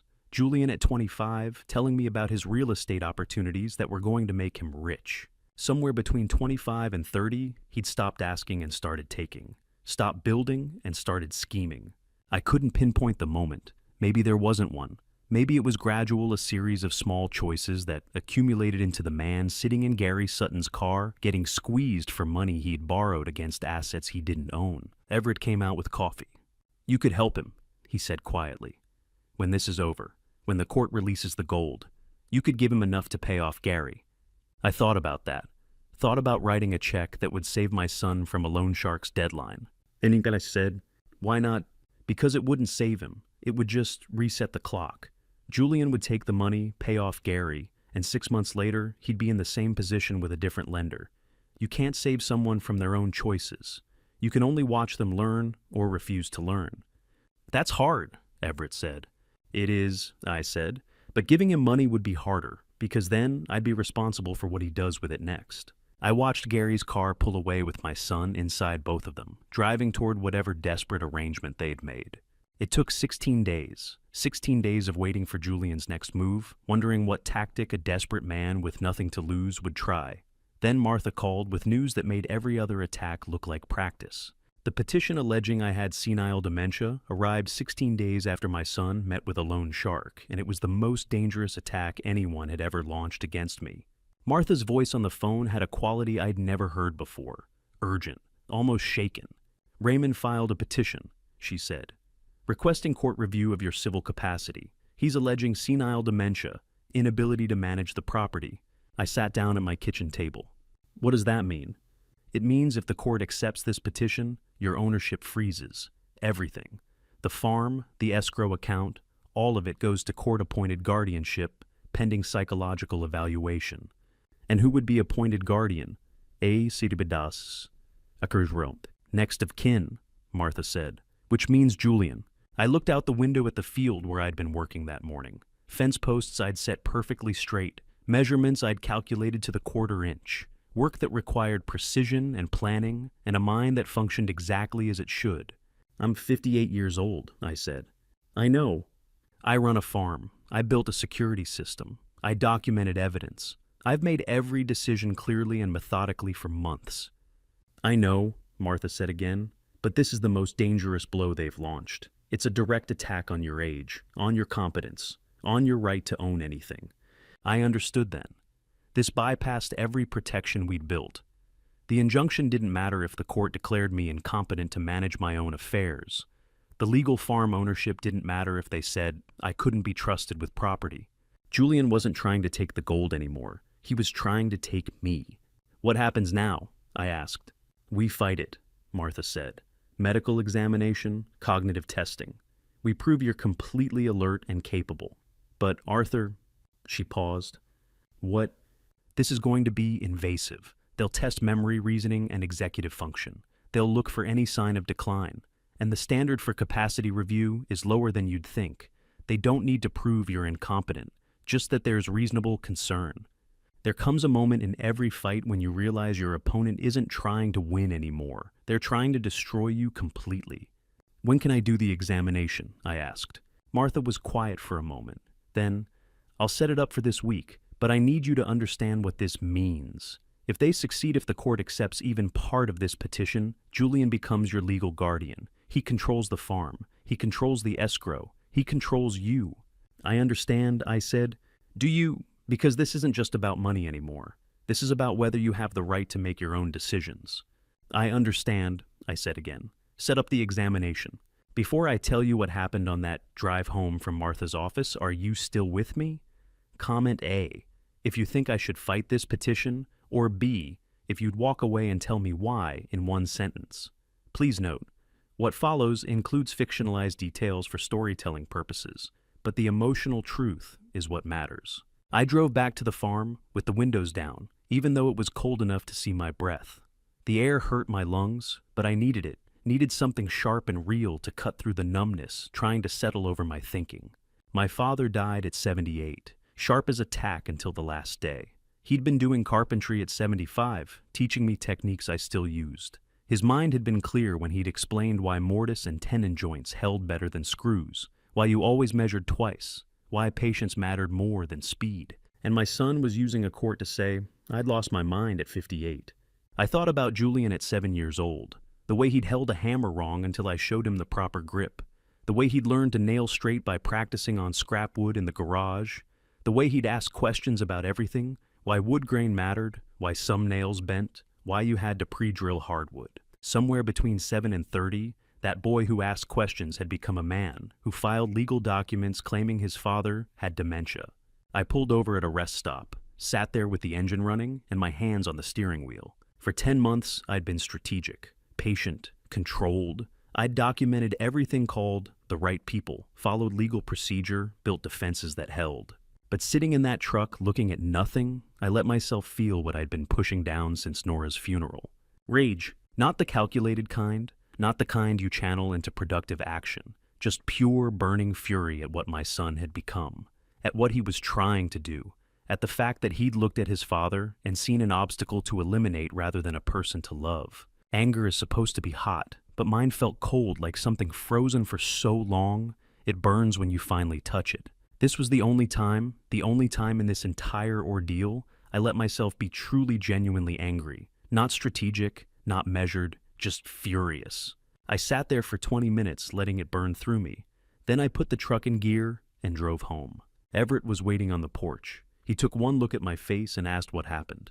As Julian says I'm losing my mind, I told him. 5 words. That's all it took to explain the newest attack. Everett didn't ask if it was true, didn't offer sympathy, just said, what do we do? I prove I'm competent, I said. Medical examination, cognitive tests, whatever they want.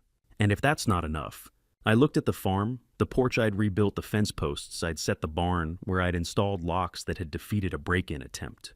Then I will prove it again, I said, and again, until they understand that a 58-year-old carpenter is sharp enough to outthink a desperate son and his corrupt lawyer. I proved it 3 days later, not with anger or defiance, but with the same methodical precision I'd used to build every piece of furniture in my 30-year career. The neurologist's waiting room smelled antiseptic and defeat. I recognized half the patients from the senior center, their children hovering with clipboards preparing to prove incompetence. I was the youngest person there by at least a decade. The neurologist was a woman named Dr. Sarah Mitchell, early 40s, who looked at me over her glasses and said, "Your son's attorney requested this evaluation. Are you here voluntarily or wearing air or stamdi?" "I'm here to prove I'm competent," I said. "Good," she said. "Let's find out." The testing took 3 hours. Memory exercises: repeat these numbers backward, recall these words after a delay. Describe what you had for breakfast yesterday. Reasoning puzzles: if all roses are flowers and some flowers fade quickly, what can we conclude? Executive function tasks: plan, a route, solve a problem, explain your decision-making process. I worked through each test carefully, not rushing, not second-guessing, just applying the same focus I used when calculating measurements for a custom bookshelf. Dr. Mitchell scored the results while I sat in her office looking at diplomas on the wall. "Mr. Vance," she finally said, Your cognitive function is not just normal for your age, it's significantly above average. Memory, reasoning, executive function, all excellent. No signs of decline, no indicators of concern. So I'm competent, I said. You're sharp, she said. Frankly, sharper than most 58-year-olds I test. Whatever your son's attorney is alleging, it has no basis in medical reality. She signed the official report and handed me a copy. I called Martha from the parking lot. Yo, full competence, I said. The doctor said I'm above average for my age. I'll submit this to the court today, Martha said. But Arthur, I need original documentation of everything else. The torn will pages Nora mentioned in her note. Anything physical that proves manipulation. I'll find it, I said. That afternoon, I climbed into the attic of the farmhouse, a space I hadn't touched since moving in. Boxes stacked against rafters, old furniture covered in dust, 30 years of Nora's family storage. I worked methodically, open each box, check contents, move to the next. 4 hours in, I found it, a wooden box with careful handwriting on the lid for Arthur when it matters. My hands shook opening it. Inside, torn notebook pages, edges ragged where they'd been ripped out. Nora's handwriting filled both sides, dates, amounts notes, about Julian's requests for money, and at the bottom, a stack of vinyl records wrapped in cloth. A sticky note on top of the records yellow with age. Frank Townsend knows everything. How many steps ahead had Nora planned? I sat on the attic floor reading those torn pages. Every conversation she'd had with Julian about money. Every time he'd asked for advances on inheritance. Every manipulation she'd documented in careful detail. She'd known. For years she'd known exactly who Julian was. And she'd left me the evidence I'd need to prove it. I called Martha. I found it, I said. The torn pages, and a name, Frank Townsend. Nora says he knows everything. Let me trace that name, Martha said. 2 days later, we drove to a small cafe in the neighboring town. Frank Townsend was waiting in a corner booth, coffee already ordered. He was mid-70s with the careful stillness of a man who'd spent decades managing other people's money and keeping their secrets. Gray hair neatly combed, hands folded on the table with the practiced patience of someone who understood that financial matters required absolute precision. When we sat down, he looked at me with eyes that saw too much. I knew you'd come, he said. Nora said someone would. She was specific about it. She told me not to reach out first. Said if you needed me, you'd find your way here. Said that was the test. Martha and I exchanged glances. When did Nora talk to you? I asked. 2014, Frank said. Early spring. She came to my house one evening and said she needed to update her account directives. But that wasn't the real reason she came. He took a sip of coffee. She told me Julian was going to try to steal from you after she was gone. Not might. Would. She said she was preparing legal protections, but she needed someone who had direct knowledge of her financial intentions to testify if it ever came to court. Someone who'd managed her accounts long enough to know exactly what she owned and exactly what she intended. And you agreed? Martha asked. I agreed to tell the truth, Frank said. I'd managed Nora's personal accounts since 1988. I reviewed the 2001 confidentiality agreement before she signed it. I knew exactly what those assets were worth and who they legally belonged to. When she asked me to be ready to testify, I said yes. He pulled a folder from a messenger bag beside him. I kept everything. Nora asked me to. 26 years of account records, the original contract review notes, her signed directives. She said if anyone ever contacted me asking about the estate, I should be ready to show them this. The folder was thick, clean, organized with the precision of a man who understood that documentation was the only language courts respected. My hands were steady as I turned the first page. 26 years of Nora's careful financial planning, laid out in columns and dates and signatures, proof that she had known exactly what she was doing and exactly what Julian would try to do. My hands trembled holding the coffee cup Frank had ordered for me, not from fear, not from shock, but from realizing how deeply Nora had understood our son, how far back she'd seen the pattern, how carefully she'd prepared for the moment when that pattern would threaten everything. She knew, I said quietly, even then, even when he was 16. She knew, Frank confirmed, and she loved you enough to prepare protections you'd never know about until you needed them. Martha was making notes. Mr. Townsend, would you be willing to testify if this goes to court? She asked. And that's why I'm here, Frank said. He reached into the messenger bag again and pulled out a sealed envelope. My name is written across the front in Nora's handwriting. Below it, carefully printed, "Open only if Julian contests the will." "She gave me this in 2014, Frank said. "Told me to hold it until someone came asking about Julian. Said if you ever needed it, you'd know." He slid the envelope across the table. I stared at it. Nora's handwriting, sealed for 5 years, waiting. "Nora," I whispered to no one visible, "how much more did you prepare?" The answer came that evening when I climbed back into the attic with the vinyl records Nora had hidden in that box. 7 records. 7 chances to find what Frank's sealed envelope was protecting. The 7th vinyl record, Chet Baker Sings, felt heavier than the others when I lifted it from the dusty attic box.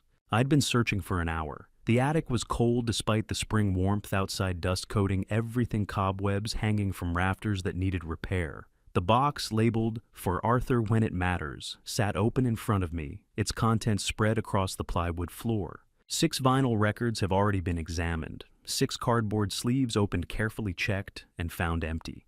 Just old jazz albums from the 50s and 60s, Miles Davis, John Coltrane, Billie Holiday. Music Nora had never played because she'd never owned a record player. Why vinyl records, Nora?" I said to the empty attic. "You never even owned a record player." Then I noticed something I'd missed the first time through. Small pencil marks on the back of each record sleeve, numbers, 1 through 7. Nora had numbered them, left me instructions on which order to search. I'd been going alphabetically. Wrong, I rearranged them by number. Chet Baker Sings was number 7, the last one. I picked it up. The weight was wrong. Too heavy for just a vinyl record in a cardboard sleeve. My hands shook opening it. Inside, the sleeve pressed flat against the record itself, small pages folded tight. I pulled them out, carefully, old paper edges, ragged where they'd been torn from a larger notebook. Nora's handwriting, the same careful script I'd seen on grocery lists and birthday cards for 34 years. I sat on the attic floor and unfolded them. The first page was dated April 2001, 18 years ago, before Julian got married, before Chloe was born, before any of this had seemed inevitable. Then the clause that made my breath stop. All disposal rights belong to the holder of the original contract. Property cannot be divided through inheritance claims or by partnership assertions. Personal ownership is absolute and non-transferable except by explicit written consent of the contract holder.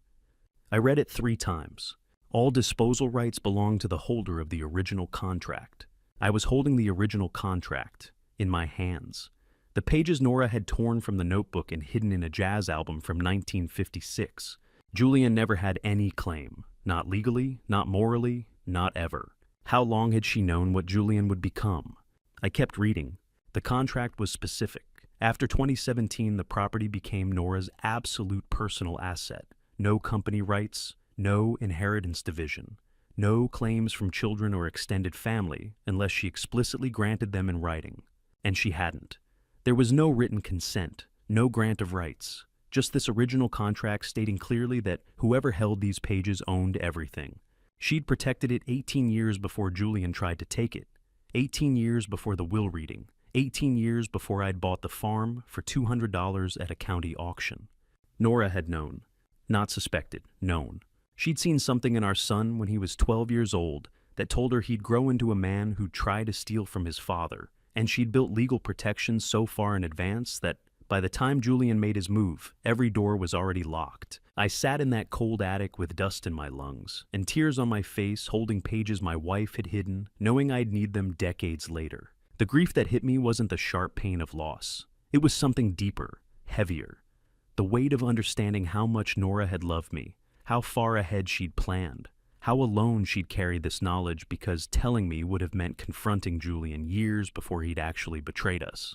She'd protected me by staying silent, and now holding proof of her protection, I cried for the first time since her funeral. Not from pain, from understanding. "You knew," I whispered to the empty attic. "Even then, even when he was 12, you knew what he was." The tears came harder. My shoulders shook. I let myself feel it, not the anger I'd allowed in the truck after the capacity petition, but the grief I'd been holding back for months. The loss of my wife, who'd loved me enough to prepare for war I didn't know was coming. The loss of my son, who'd proven Nora right about his nature. I cried until my throat hurt and my eyes burned. Then I wiped my face and read the final page. At the bottom, in smaller handwriting, dated 2014, "Addendum. If Julian contests beyond this point, see Frank Townsend. Additional documentation held in a sealed envelope. 2014, the year Nora had visited Frank, the year she'd given him that sealed envelope, 5 years before Julian filed the capacity petition. 5 years before I'd needed any of this. She'd known that far ahead. My breath caught. The envelope. Frank's sealed envelope with my name on it. The one he'd slid across the cafe table yesterday. I'd left it in my truck, hadn't opened it, hadn't even thought about it since bringing Frank's folder of Julian's high school records to Martha. But Nora's addendum said it held additional documentation. Evidence beyond what I'd already found. I climbed down from the attic with the contract pages and called Martha before I'd even reached the kitchen. My hands were still shaking from crying, but my voice was steady. Martha went silent for 10 seconds after I read her the contract clause, long enough that I thought the call had dropped. "Martha, I'm here," she said. Then after another pause, "Read that clause again, the one about disposal rights." I read it carefully. "All disposal rights belong to the holder of the original contract. Property cannot be divided through inheritance claims or company partnership assertions. Personal ownership is absolute." The silence stretched. Then Martha said 3 words that changed everything. "You just won." I sat down at the kitchen table. "What? You just won." This contract is ironclad. Dated 2001, properly executed, witnessed by a practicing attorney. It establishes that Nora had absolute personal ownership after 2017. No inheritance division, no claims from children unless she granted them in writing. "And she didn't grant them anything," I said. "Exactly, which means Julian never had a legal claim, not to the gold, not to anything. Nora gave you a fortress 18 years ago. Julian's attacking sandcastles." I looked at the contract pages spread on my kitchen table. "What happens now?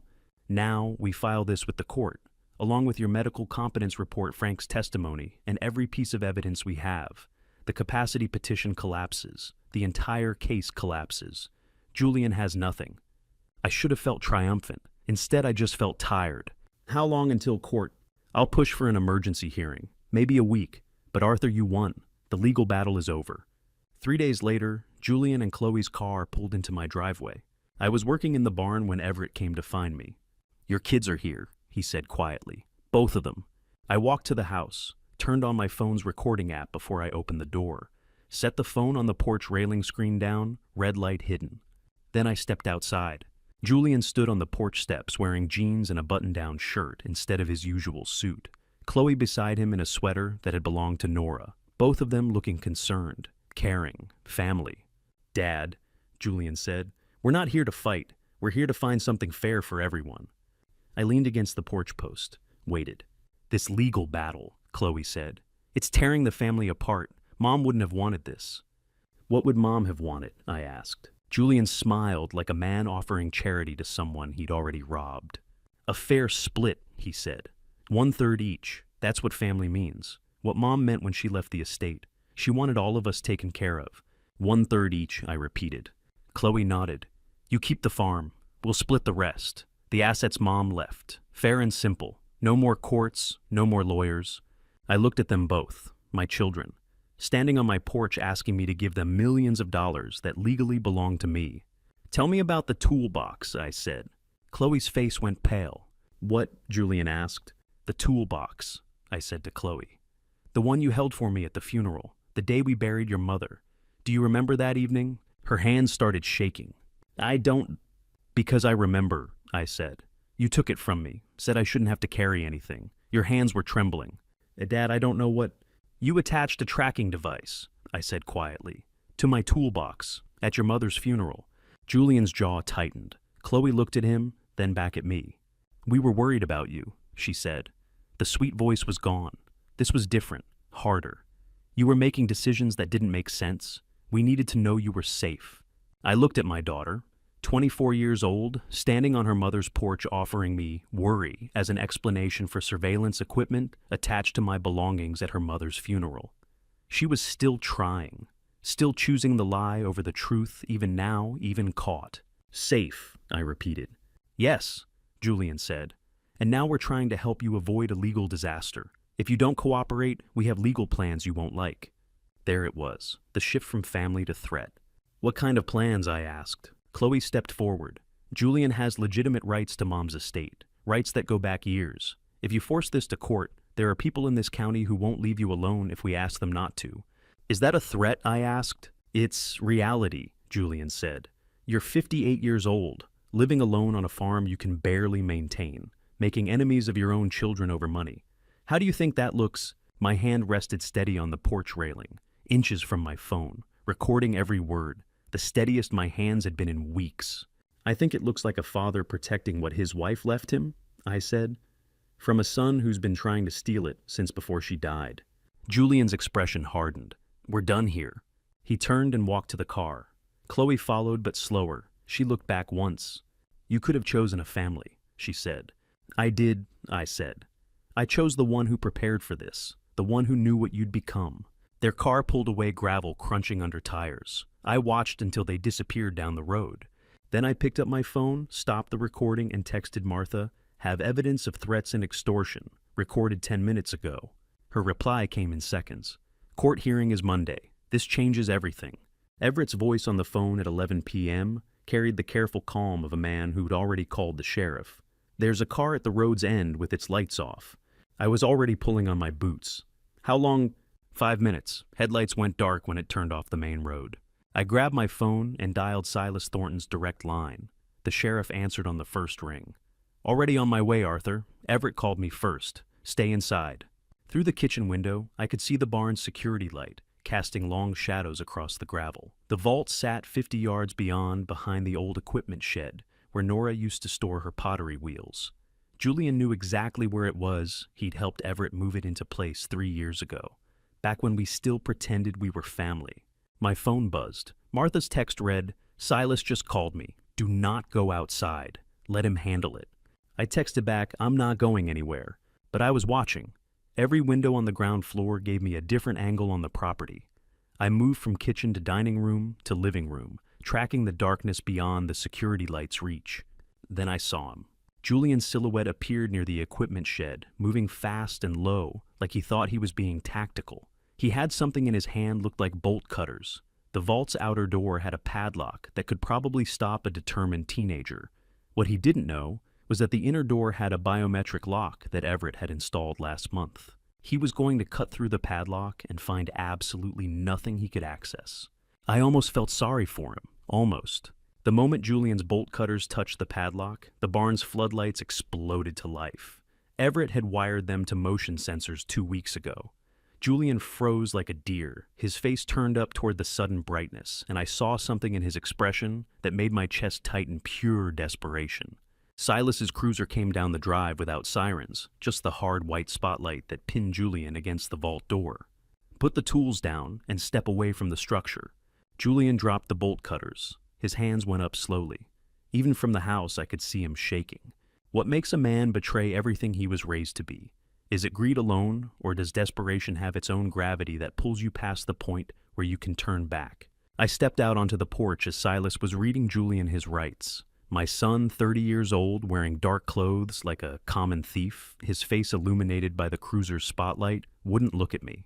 Attempted burglary. Silas said, his voice professionally neutral.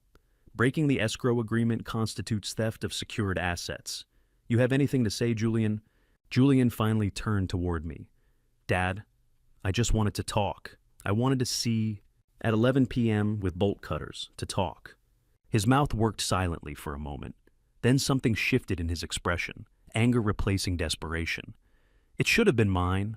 All of it. You turned everyone against me. I didn't have to turn anyone, I said quietly. You did that yourself.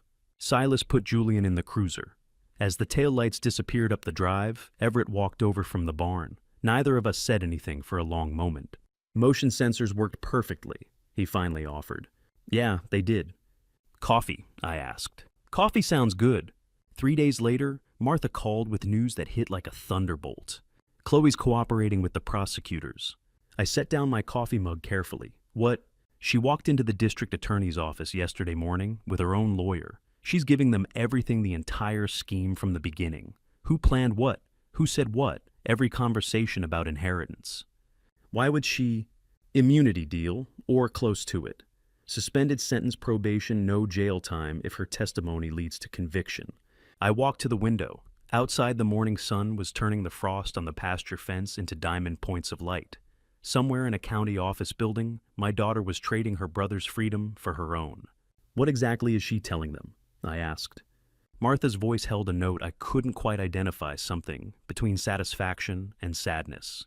Everything we already knew, but from the inside. She's confirming that Julian initiated the inheritance scheme, that he manipulated the estate value estimates, that he pressured her to support his version of events, the recorded threats from your porch. She's explaining the full context, how Julian promised her a share if she helped him break the escrow and access the vault. Jesus! There's more. She told them about a second plan. If the legal route failed, Julian was going to claim you were mentally incompetent. He had already contacted a psychologist about competency evaluations. I had paperwork ready. My hand tightened on the phone. The competency angle was new. That was pure Julian, always 3 moves ahead, always with a backup strategy. The night raid wasn't desperation, I said slowly. It was impatience. Probably. The Monday hearing was coming up fast. He knew he had the 2001 contract. He was running out of legal options. After Martha hung up, I sat at the kitchen table where Nora and I had shared 30 years of coffee and conversation. The house felt enormous around me. I kept thinking about a summer morning 26 years ago. Chloe was 4 years old, standing in my workshop while I planted a piece of cherry wood. The curls fell away from the blade in perfect ribbons, and she'd picked one up, held it to her nose. "Why does wood smell good, Daddy?" I'd knelt down beside her, breathing in the sweet cherry scent. "Because it's honest. It shows you exactly what it is." She'd nodded solemnly, like I'd revealed some profound truth. Now I stared out at the frost-covered pasture and wondered when she forgot. The email notification arrived at 7 a.m. with the subject line, "Urgent New Evidence Submitted by Raymond Blackwell, Esquire." I was still at the kitchen table thinking about 4-year-old Chloe and cherrywood curls. The notification pulled me into something sharper. Why was he submitting evidence? I forwarded it to Martha and called her. She answered immediately. "I'm looking at it now," she said.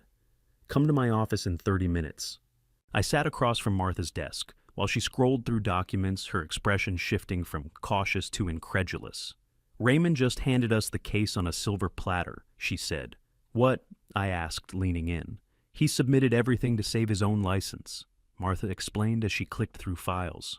"Confidential messages between him and Julian, planning documents, proof that he personally altered the signature on the lumber mill contract appraisal. There's a forensic examiner's report that Julian commissioned, then buried when it showed forgery." I stared at the screen. Julian had proof his own case was fraudulent, and hid it. Raymond's affidavit admits he knew the contract was altered. He's claiming Julian pressured him, but it doesn't matter. The evidence is ironclad. "When the ship sinks," I said, "everyone swims for themselves." Martha nodded. "Julian's lawyer just became our best witness." She printed 73 pages, laying out 18 months of conspiracy. Messages where Julian called me the old man who doesn't know what he has. Plans to declare me incompetent. Instructions to Raymond about managing the appraisal. "This is everything," Martha said. "Julian has no defense left. The 2001 contract proves Nora's competence. Chloe's testimony shows the scheme. The recorded threats show extortion. And now, his own lawyer's evidence proves fraud." I picked up a page, a text exchange from April 2019. "Julian, the gold is mine by right. Legal system just needs to catch up with reality. Raymond, I'll make it happen." Even his own lawyer chose survival over loyalty, I said. Martha's expression held satisfaction without joy, victory without triumph. My son faced criminal charges. My daughter had turned state's witness. My family had destroyed itself. "The hearing is tomorrow at 9 a.m., Martha said. "With this submission, it's just formality. Julian's legal position is gone." I drove home through late afternoon, cold, the sun setting behind the western ridge like old bruises spreading across the sky. How does a father measure the distance between the son he raised and the man who tried to destroy him? Is it counted in years or lies, or the specific moment when love turned to calculation? I didn't have dinner. At 10 p.m., I went down to the vault. The cellar stairs creaked as they had creaked for 40 years. The air grew colder with each step, carrying earth and metal smell soil, and concrete and stone. I sat on the wooden steps, and looked at the 3 boxes in dim light. 350 gold bars worth $3.5 million. Nora's secret. Nora's war chest assembled over decades to protect me from a threat I hadn't known existed. How long had she known what Julian was? How many years had she sat across from him at family dinners, watching with a mother's eyes that saw deeper than mine? I thought about her coming down here alone month after month, year after year, planning, preparing, creating the 2001 contract with Harold Pierce, building the legal fortress that would protect me after she was gone. She could have told me. We'd shared everything else for 30 years, every worry, every joy, every decision. But she hadn't told me about this. My fingers traced the wood grain on the vault steps, the same motion I'd made 10,000 times in my workshop muscle memory, of a carpenter even in darkness. The boards were rough pine from 1947. 73 years of footsteps had worn shallow depressions in each tread. And then I understood. Nora's greatest act of love wasn't leaving me the gold. It was sparing me from knowing. If she'd told me years ago what she suspected about Julian, what would I have done? Confronted him, tried to fix him. Spent years never quite trusting my own son, always watching, always wondering. She'd carried that burden alone, so I wouldn't have to. You sat here alone, I whispered to the darkness, planning all of this so I wouldn't have to carry it. The vault didn't answer, but gratitude shifted in my chest, profound and almost painful. I opened the nearest wooden box and removed a single gold bar, cold and heavy in my hands, about the size of a deck of cards. The surface is stamped with serial number and purity mark 999.9 fine gold. Tomorrow I would walk into that courtroom with Martha and all the evidence Nora had prepared. I would face Julian one last time, not as his father, but as the man he'd tried to rob. I would bring this bar, not as evidence. The legal case didn't need it, but as a reminder of what Julian tried to steal, what Nora protected, and the difference between a son who takes and a wife who gives. I held the gold bar against my chest and closed my eyes. Tomorrow the light, I said to Nora's memory. The vault's darkness seemed to soften around me just slightly, like an answer. The weight of the single gold bar in my jacket pocket felt less like evidence and more like company as I climbed the courthouse steps in December, cold. Martha walked beside me carrying a leather folder, thick with documents. Behind us, Everett followed in quiet solidarity. The Williamson County Courthouse stood against a gray sky, its limestone walls the color of old bone. Inside the courtroom smelled of furniture polish and institutional heating. I took my seat at the plaintiff's table. Across the aisle, Julian sat rigid beside Raymond Blackwell. My son wore a dark suit that made him look older than 30. He didn't look at me. Judge Evelyn Mercer entered at 9 sharp. She was 62, silver-haired, with the kind of measured authority that comes from 3 decades on the bench. Her black robe moved like settled water as she took her seat. "This court is now in session," she said. "Matter of Vance estate capacity petition and inheritance dispute. Ms. Caldwell, you may proceed." Martha stood. "Your Honor, the defense calls Frank Townsend to the stand." Julian's head snapped toward Martha. His face registered something I'd never quite seen before, pure shock layered over dawning dread. He hadn't known Frank would testify. Another of Nora's carefully prepared witnesses emerging exactly when needed. I wondered how many years ago she'd asked Frank to be ready for this day. How many conversations had she conducted in quiet corners, building this fortress one stone at a time, while I measured boards and drove nails. Frank entered from the side door. 73 years old, moving with the careful dignity of a man who'd spent his life managing other people's futures. The bailiff swore him in. Martha approached the witness stand. "Mr. Townsend, please state your occupation and relationship to this case." "I'm a financial advisor, semi-retired. I managed Nora Vance's personal accounts from 1988 until her death in 2018. And did you have knowledge of the 2001 contract between Nora Vance and Vance Lumber regarding asset ownership?" "I did. Nora asked me to review it before she signed." Martha handed him a document. "Is this the contract in question?" Frank examined it carefully.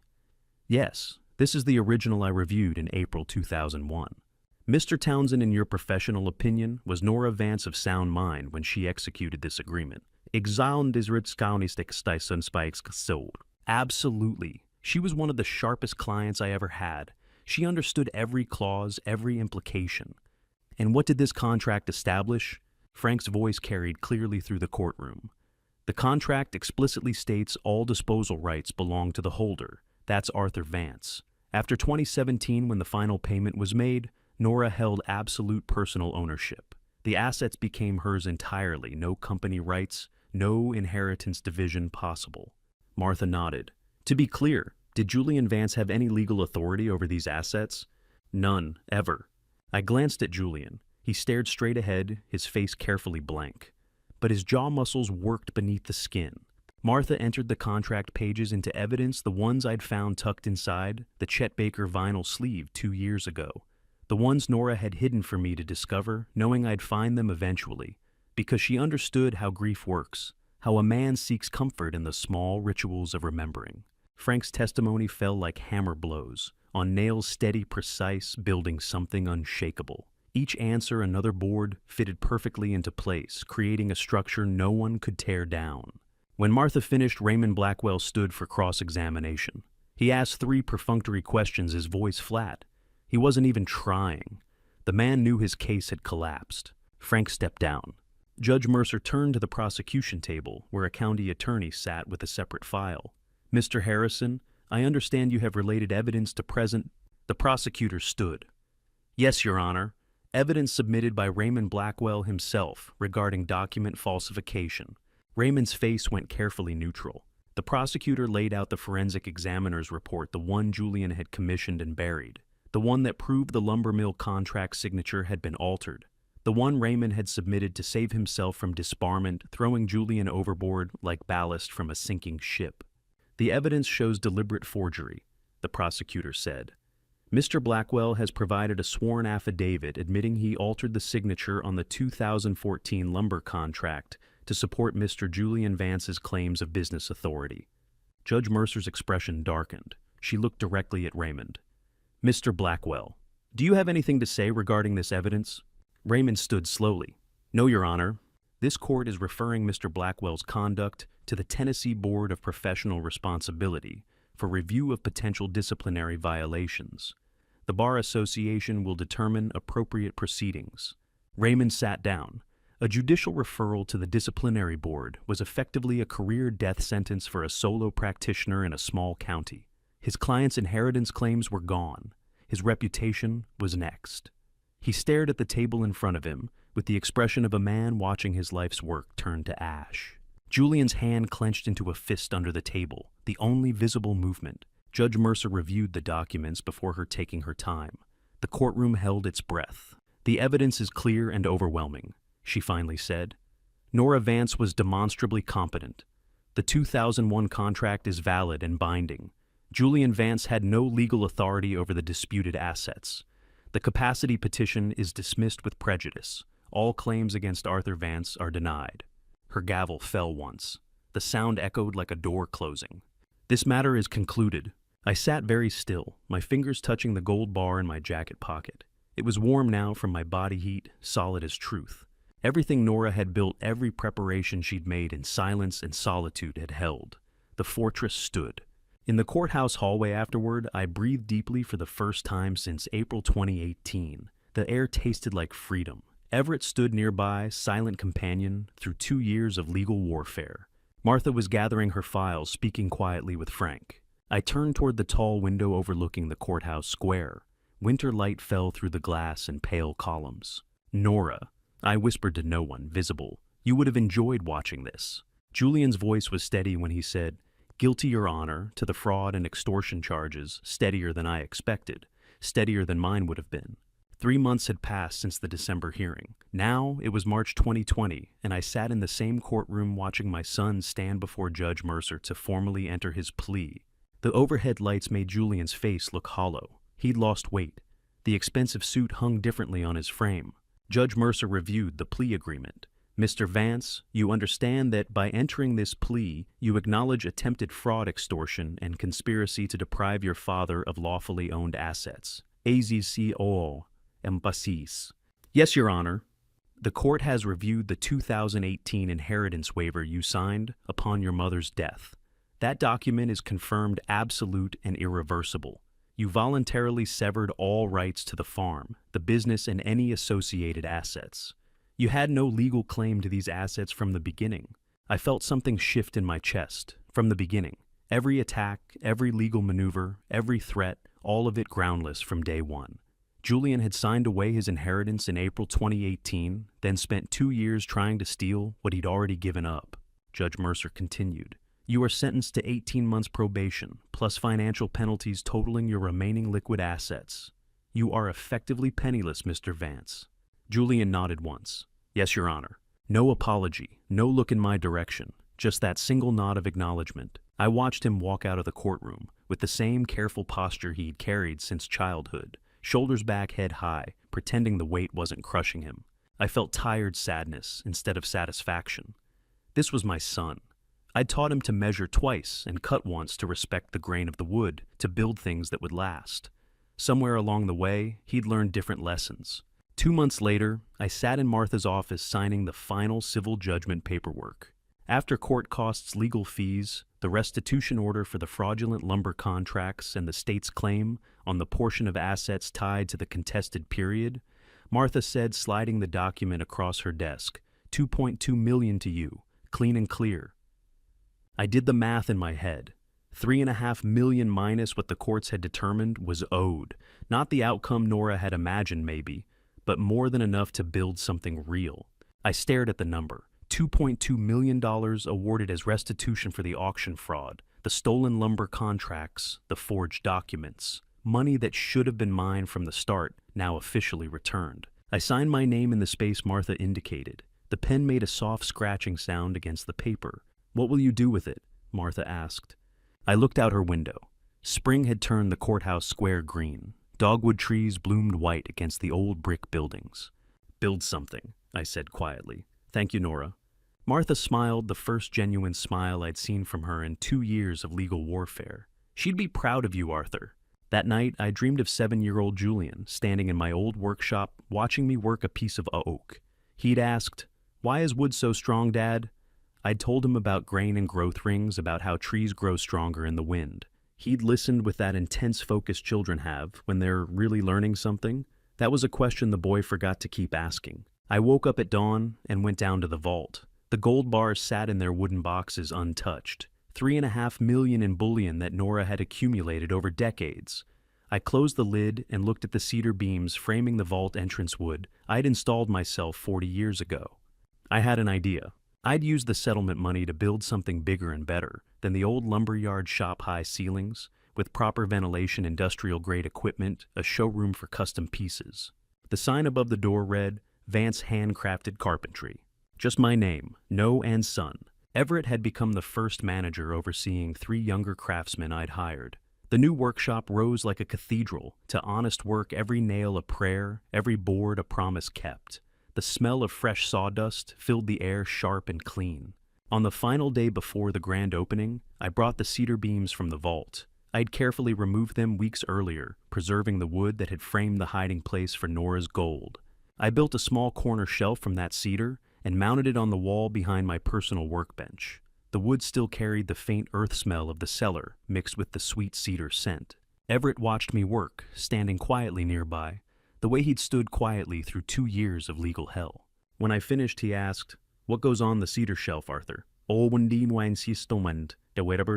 walked to my truck and retrieved the Chet Baker Sings vinyl record, the one that had held the 2001 contract in its sleeve, the one Nora had left for me to find. I placed it carefully on the cedar shelf. The album cover's faded colors looked right against the honey-colored wood. "A reminder," I said, "of what she hid and what she protected." Everett nodded, understanding without needing explanation. The shelf made from the vault cedar, holding the record that had hidden the contract. Physical memorial to Nora's complete protection. We stood there in the new workshop's golden afternoon light, surrounded by the smell of fresh lumber and linseed oil. Through the windows, I could see the farm stretching toward the Western Hills land that was mine, now secured by a woman who'd loved me enough to fight battles I didn't know needed fighting. Everett moved toward the door, then paused. "Have you ever thought about what Julian's doing now?" My hand's still on the record. I thought about Julian every day, wondered where he was living, how he was surviving with no money and a criminal record. Wondered if he ever thought about the boy who'd asked why wood was strong, or if that version of himself was completely gone. "Every day," I said quietly, "but some distances can't be measured in miles." 6 months after opening the workshop, I finally understood what peace felt like. Hands on fresh-cut autumn light through windows that bore only my name. The distances I'd measured in miles when talking to Everett had become something else now. Time, maybe, or acceptance. Julian was somewhere out there living with his choices. I was here building furniture that would outlast both of us. The workshop hummed with quiet activity. 2 apprentices worked at the far benches while Everett reviewed orders at the desk near the front windows. The smell of sawdust and linseed oil filled the air. Honest smells, the kind that don't lie about what they are. I ran the hand plane across a piece of white oak, watching the thin curls fall away. The wood beneath showed perfect grain, no knots, no flaws. Premium lumber for a custom bookshelf commission. Everett walked over holding a contract. 5th commission signed this morning, custom dining set for the Harrisons. The family from Bell Hollow Road. Same ones. They saw the Miller sideboard at the church fundraiser. Want something similar. I nodded, already seeing the design in my mind. Walnut, probably. Clean lines, traditional joinery. You built something real here, Arthur, Everett said quietly. Something honest. I looked around the workshop. 4 steady clients had become 7, then 12. We weren't getting rich, but we were profitable. More importantly, every piece that left this building carried my actual work, my actual skill. Not Julian's business degree, or Gary's distribution contracts, or anyone else's borrowed authority. Just my hands and wood and time. Plans change, Everett replied. You adapted.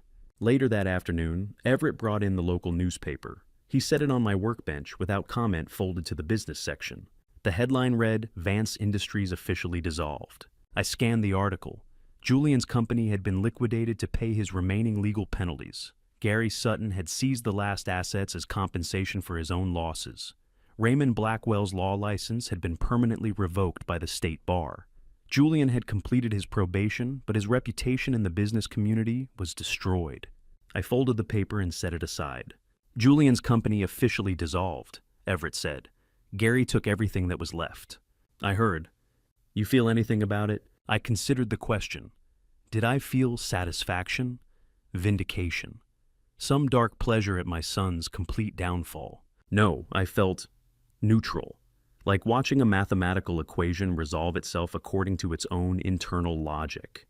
I don't need to do anything, I said. It's already done. What is justice if not simply letting truth run its course? Julian had made choices. Those choices had consequences. I hadn't pursued revenge. I'd simply protected what was mine and let the natural order do the rest. Everett nodded and went back to his desk. That evening, after the apprentices had gone home and Everett had locked the front door, I stood alone in the workshop's golden autumn light.